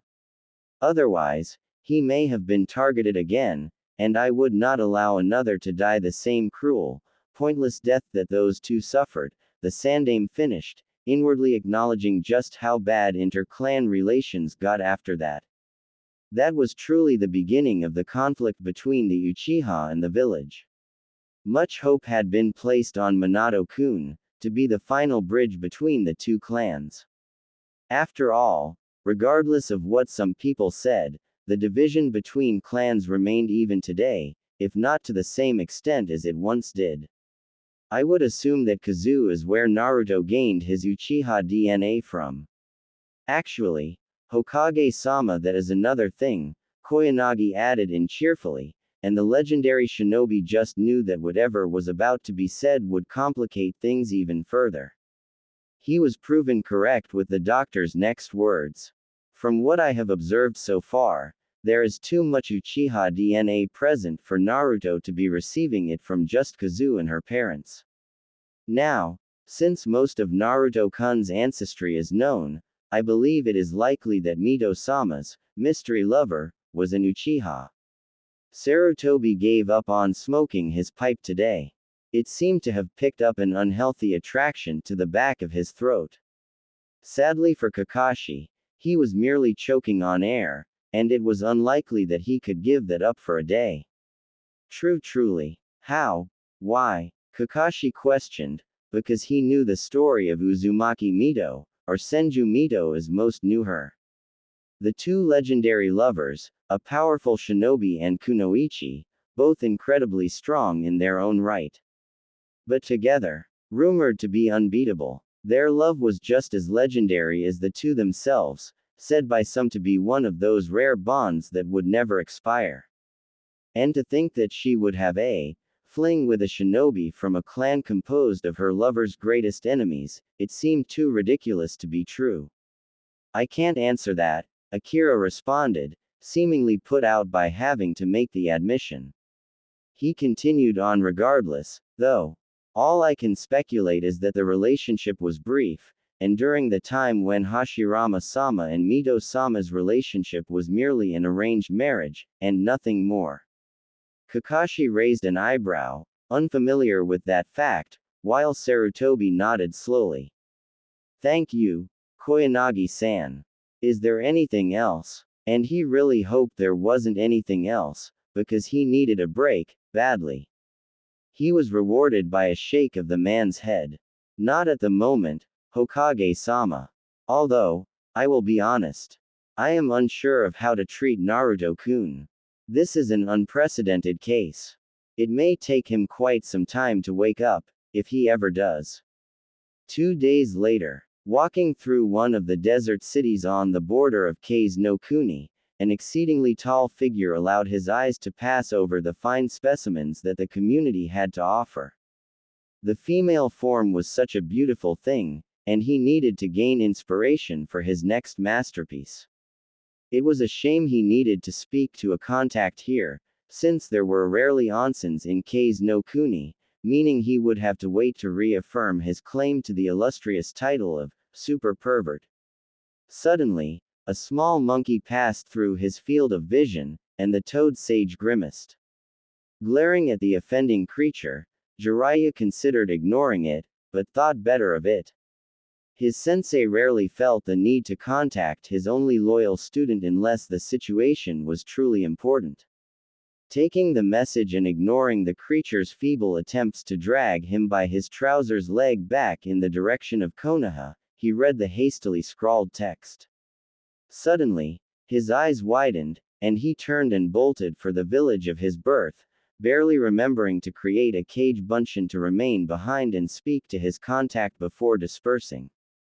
Left behind him in the dust, the small monkey summon chittered in confusion before dispersing. 2 days later, again.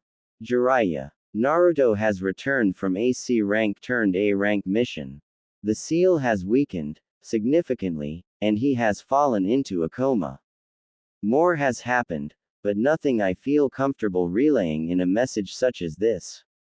Return quickly, sensei. As Jiraiya approached his sensei's office, he pondered those words. He and Sarutobi had not been on good terms for over 9 years, ever since Orochimaru's defection, 3, and the final fracturing of the Sannin. Technically, they had not been a team since Tsunade had finally mustered up the courage to leave in the middle of the Third Shinobi World War, abandoning her village and comrades in a long foreseen decision, with nary a thought for those she left behind. Of course, by then they had become very dysfunctional regardless. Tsunade and her drinking, leaving the ninja force due to her hemophobia, Orochimaru's descent into madness, not obvious at first barring his obsession with his experiments, Jiraiya's own grief over losing all of his students aside from Minato, alongside his girlfriend and unborn child, and lastly Hiruzen, and his depression and stress due to his position, with the distance between he and his family and friends making the whole situation that much worse. Both he and his sensei blamed each other, to an extent, for the fracturing of their team, even if both knew the fault truly lay elsewhere. Both were simply too stubborn, and too proud, to admit to it first, and thus found themselves at an impasse. Perhaps if one of the other two were to return again, then they may be able to begin repairing their relationship, but as it stood it was unlikely to happen. Hopping directly up to the windowsill in his sensei's office, Jiraiya waved lazily as he got down and walked in front of the Hokage's desk. Said man turned to the toad sage, eyes gazing sadly at the form of his last loyal student. And Jiraiya had never seen the old monkey looking so tired. Sensei, he said simply, by means of introduction, as if he hadn't been absent for over 5 years now, and he hadn't visited his godson in almost 8. The boy probably didn't even remember him, not that he'd blame him. Who would want to remember a failure like him? Jiraiya, the Sandaime answered back, measured and unfailingly polite, but no more than that. The rift between them denied them anything more than that. You got my message in quite good time, the man commented idly, and Jiraiya could pick up the faint disapproval. Only 4 days to get there, meaning he was easily found by a simply monkey summon. A minute clenching in his jaw was the only obvious sign of discontent on the Sanin's face. I was in the general neighborhood, meeting with a contact, he said simply, and the oldest of the pair merely hummed thoughtfully. Okay. Damn these games, sick of skirting the issue at hand. This was his godson, and even if he was much more absent than he should be, he would own up to his mistakes and face them.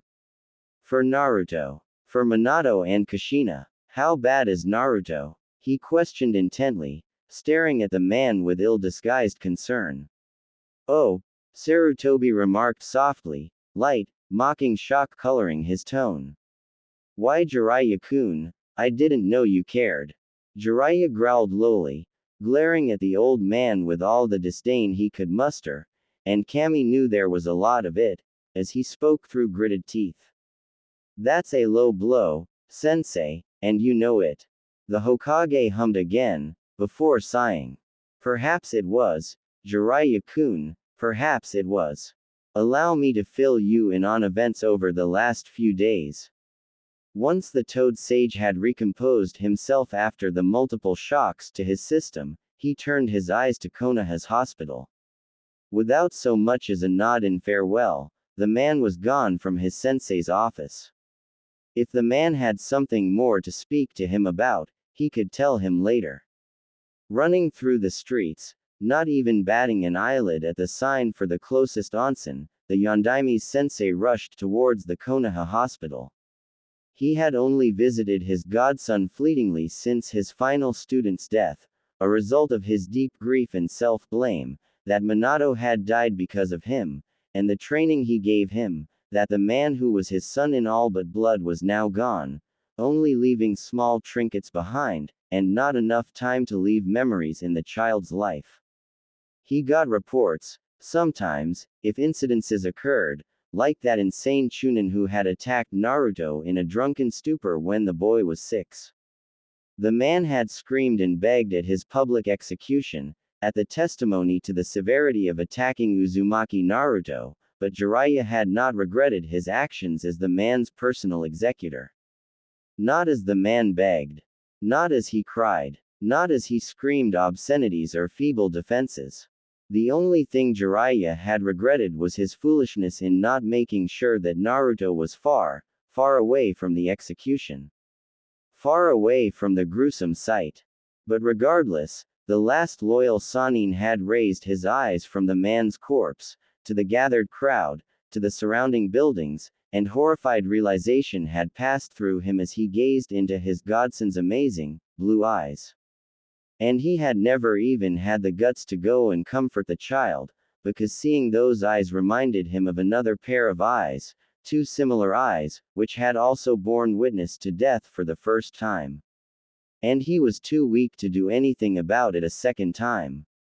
Shaking the memory away, Jiraiya headed inside, using the door, since there were likely no windows in Naruto's current room, due to the severity of his case, and made his way to the reception desk. After a few quick inquiries, he was off to the blonde's room, traveling the distance in a contemplative silence. About halfway there, he was met by his sensei, the man falling into step beside him with nary a glance or word. Once they entered the room, they found Kakashi sitting there, staring sadly at the young shinobi in the bed. Looking up, the man stood and prepared to bow, but a wave from Jiraiya dissuaded him. Turning to the Hokage again, Kakashi sighed. There has been no evidence of a repeat event, Hokage-sama, the shinobi said to the Hokage, and the aged man nodded slowly, even as the Toad Sage turned his attention on the two at the question. Repeat event, he questioned warily, and both of the other men present grimaced. What else could have possibly happened? Sighing, the Sandame turned to his student and began to recount events.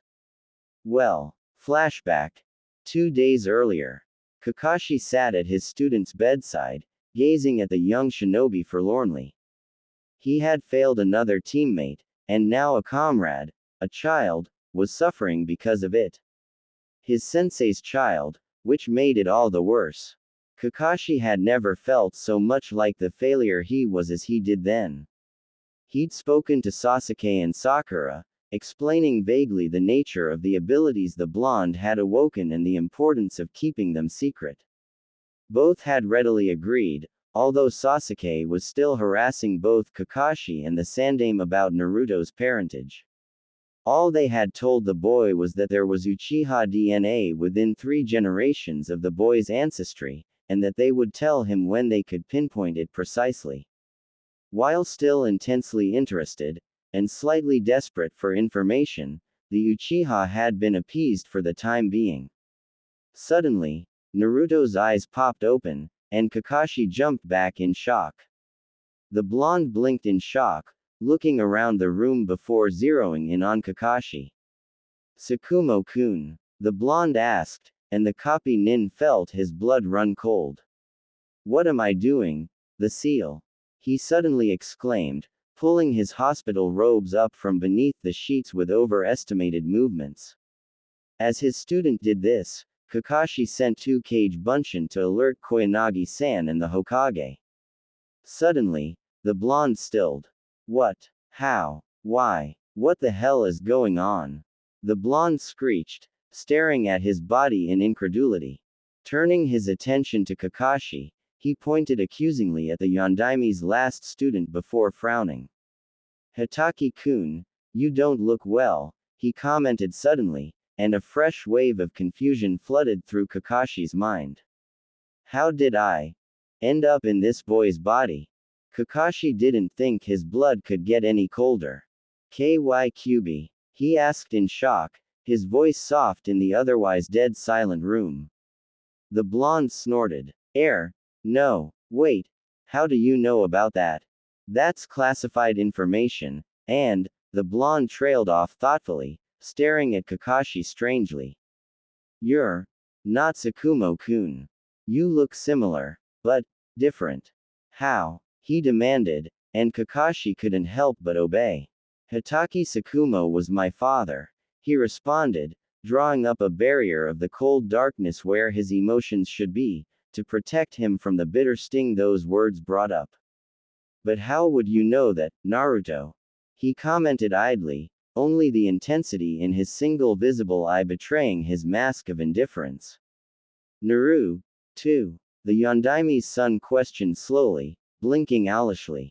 Who is Naruto? He asked. Kakashi's heart stuttered to a temporary halt. Suddenly, the door burst open, and there stood the head medic of the hospital, staring at the figure on the bed strangely. Koyanagi-kun, the blonde exclaimed, and both Kakashi and Akira were floored. What on earth? You look so old. Anyo, well, I am turning 68 this year.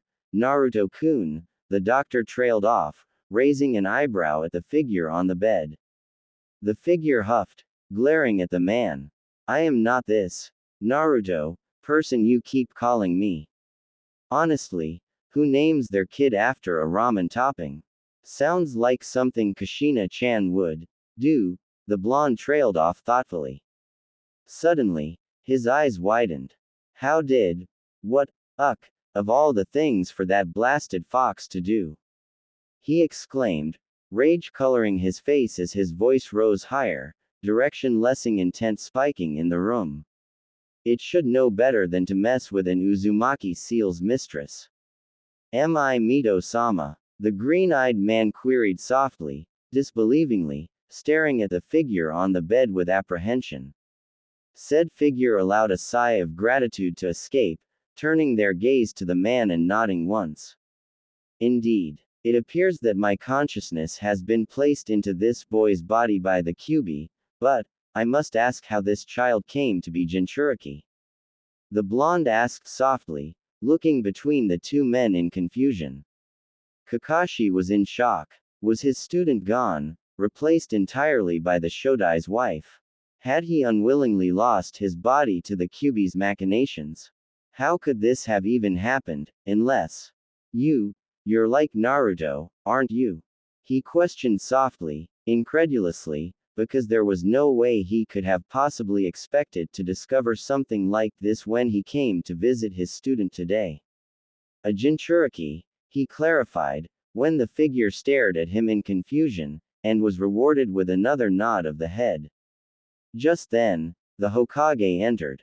Hi Hiruzen, Mito Naruto questioned incredulously, staring at the man in something akin to horror. You're so old, they blurted, and Kakashi couldn't help the slightly manic giggle that escaped.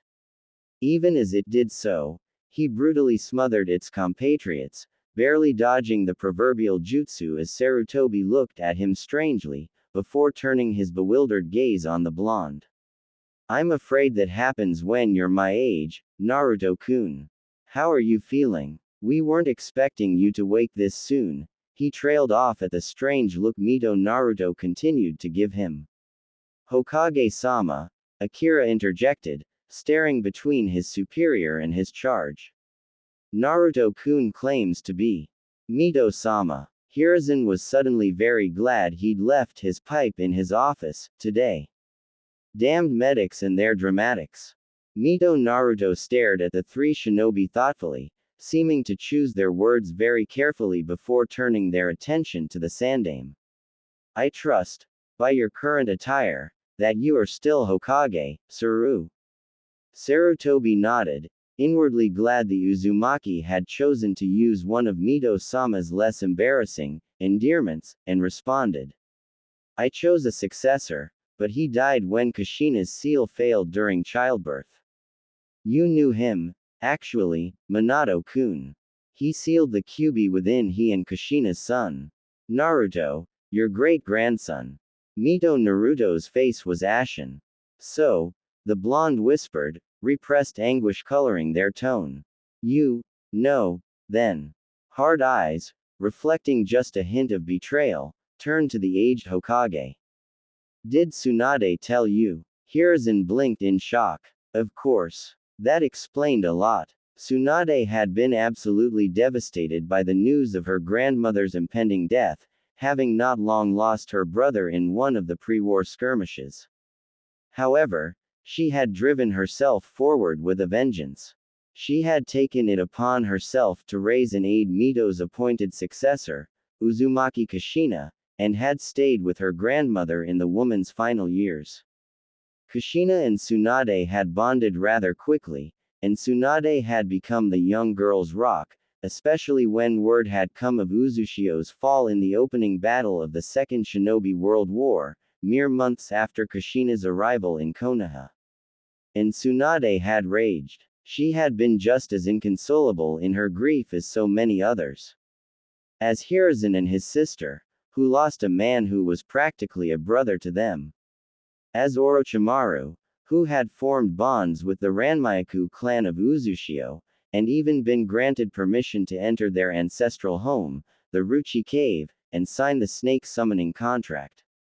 As Jiraiya, who had finally managed to fall for a woman other than Tsunade, only to have heired alongside so many others from her clan. As Mito, who had lost her beloved younger brother and so many old friends. As Kushina herself, who had lost her entire family, her entire village. Kushina, who swore in blood that she would wipe Kurigakure from the map. And Tsunade would have helped her, if she hadn't been ordered away to other borders. Sarutobi sighed, remembering the void in the pair's relationship, formed when Kushina had come back from a mission in the Third War half-dead, long after the trauma of losing Dan had developed into hemophobia, and because there was so much blood and Kushina almost died, Tsunade hadn't been able to bring herself to visit the girl in the hospital. Oh, she'd tried, She'd even managed to get a few feet in the door, until she encountered a man who was being wheeled past on a gurney, bleeding profusely, but it hadn't ended well, and if anything, her hemophobia had worsened after it. She'd been truly regretful, and begged Kushina to forgive her and understand when she got out. But of course, Kushina hadn't understood.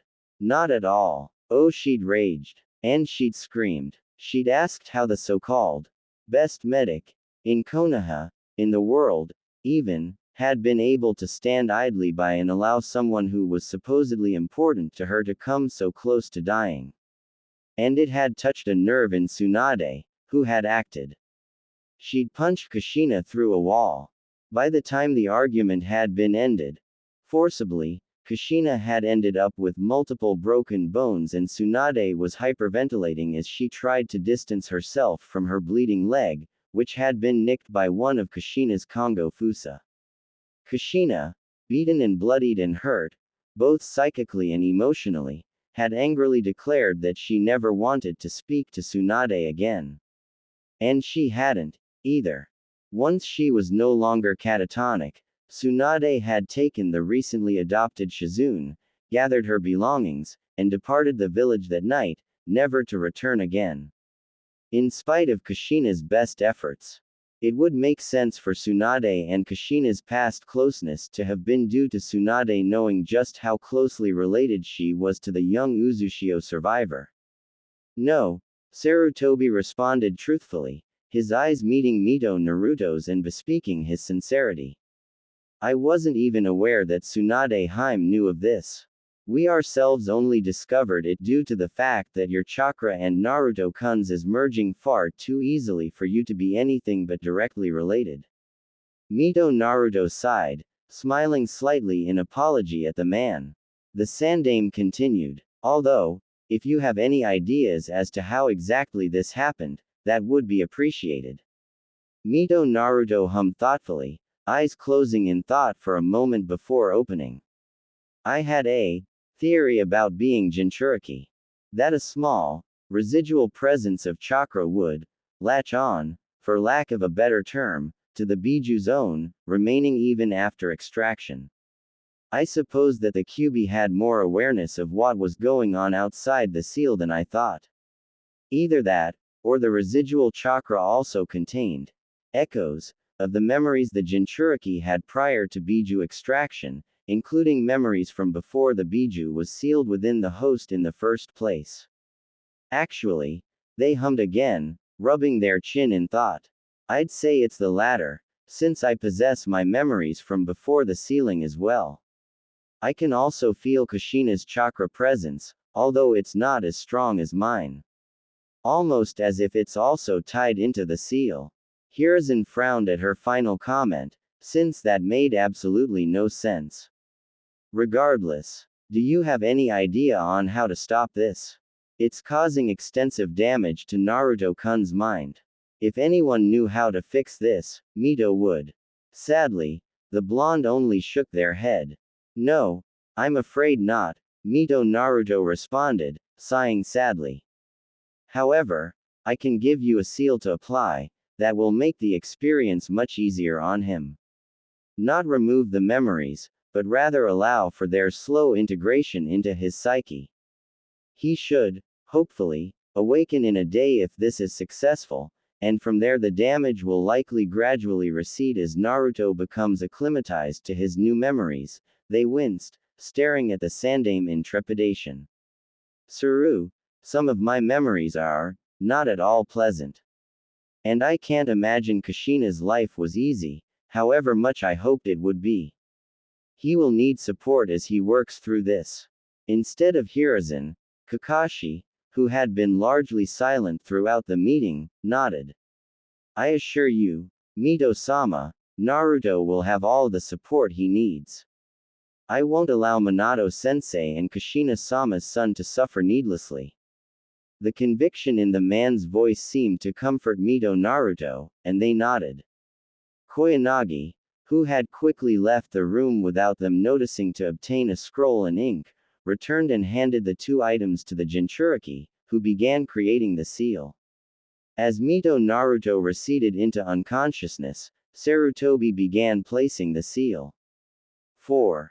Flashback end. As Jiraiya digested that, Koyanagi entered the room. Ah, Jiraiya-kun. The green-eyed man exclaimed gleefully, his eyes bespeaking a sadistic glee that only a particularly terrifying medic could possibly hold. I believe you haven't undergone a medical exam in quite some time. Would you care to check yourself in, so that I can rectify that? The other three men in the room shivered in unison. Koyanagi Akira was also feared throughout the village as the source of Tsunade's atrocious bedside manner. The man was known for being horribly invasive during medical examinations, to the point of actually injuring his patients by accident during their checkups, and then attempting to pass it off as some horrible disease they'd contracted. It had only gotten worse as he got older. Especially to those who required a constantly clean bill of health, like the village's elite. The three men shivered again. I'm afraid I don't have time or that right now, doctor, Jiraiya interjected nervously, shooting a glance, half fear and half a desperate cry for help, to the other two men, but received only pitying glances in return. Cowards. Rubbish. Akira responded, grinning. That's an order, and not even the Hokage has the power to rescind this particular one. March, the man demanded cheerfully, and Jiraiya gulped. But, we need to talk about my godson. And he did not whine, not at all, despite what everyone else would say to the contrary. Koyanagi waved airily, his grin not fading in the least. But of course. Still, I'm sure your talk can wait until after you're done with the examination. Jiraiya gulped again, and followed the man. Jiraiya limped back to the Hokage's office an hour later, waddling like a penguin with something unfortunate in a similarly unfortunate place, which, admittedly, was not too far from the truth. Damn that crazy old coot and his insane theories. Suffering from prostrate problems, my. Jumping up through the window, he walked in and sat down in the chair opposite the man, wincing. He glared at the Hokage as the man chuckled. Oh yeah, very funny. I swear, why that guy went into medicine instead of T&I is beyond me. In response, Sarutobi broke out into actual, uproarious laughter. Well, Jiraiya-kun, we do still have a problem, the monkey summoner replied once he had settled, staring intently at his last loyal student. Naruto-kun has yet to awaken, and Mito-sama said he should have woken by now. Furthermore, the trauma to his mind is extensive, and still increasing, since he hasn't had a chance to assimilate all the information yet, the man sighed sadly, staring above Jiraiya at the portrait of Minato on the wall. This is simply beyond Koyanagi-san's abilities. Well then, Jiraiya said, and grinned. I have an idea of exactly who to get, and how. 2 weeks later, a busty blonde figure walked the streets of a minor community in Tea Country, hesitantly counting her winnings as her assistant talked animatedly. The woman was clad in a gray, sleeveless kimono-like blouse which she wore a green haori over, the kanji for gamble, emblazoned in a red circle on the back. She wore dark bluish-gray pants and an obi to match, with open-toed, strapped black sandals with high heels on her feet. She also wore red nail polish on her fingernails and toenails, as well as pink lipstick. Around her neck was a necklace, featuring a single, long turquoise gem in the center with 2 small metal balls on either side of it. She had pale skin, pale blonde hair tied into 2 loose ponytails, brown eyes and a curious diamond-shaped mark in the center of her forehead. Her companion beside her, who was holding a female pet pig, had shoulder-length black hair that framed her face, and black eyes. She wore a long, bluish-black kimono with white trimmings, a white obi holding it together, and low-heeled, open-toed sandals. She was fair-skinned and had a slender build. The pig she carried, interestingly enough, wore a dark red jacket and pearl collar. Suddenly, a familiar figure dropped in front of both women, shocking them as they both stood and stared at the man in shock. Jiraiya's eyes rose and met those of his ex-teammate, staring into them with a serious intensity unfamiliar on his face. "Harem, please," he began, and she was about to open her mouth to offer an instant rebuttal, but the desperation in the man's eyes stopped her. She knew that look. As a medic, she had seen it often, and was sure it had been reflected in her own eyes several times throughout her life. The look of panicked anxiety belonging to those about to lose someone precious to them. "Please," he continued, and she almost said yes right that moment, because even though she had endured so much, lost so many people, she didn't want her teammate to go through the pain she knew all too well. Not again. If she could do anything, it would be to prevent that. "Please save our godson."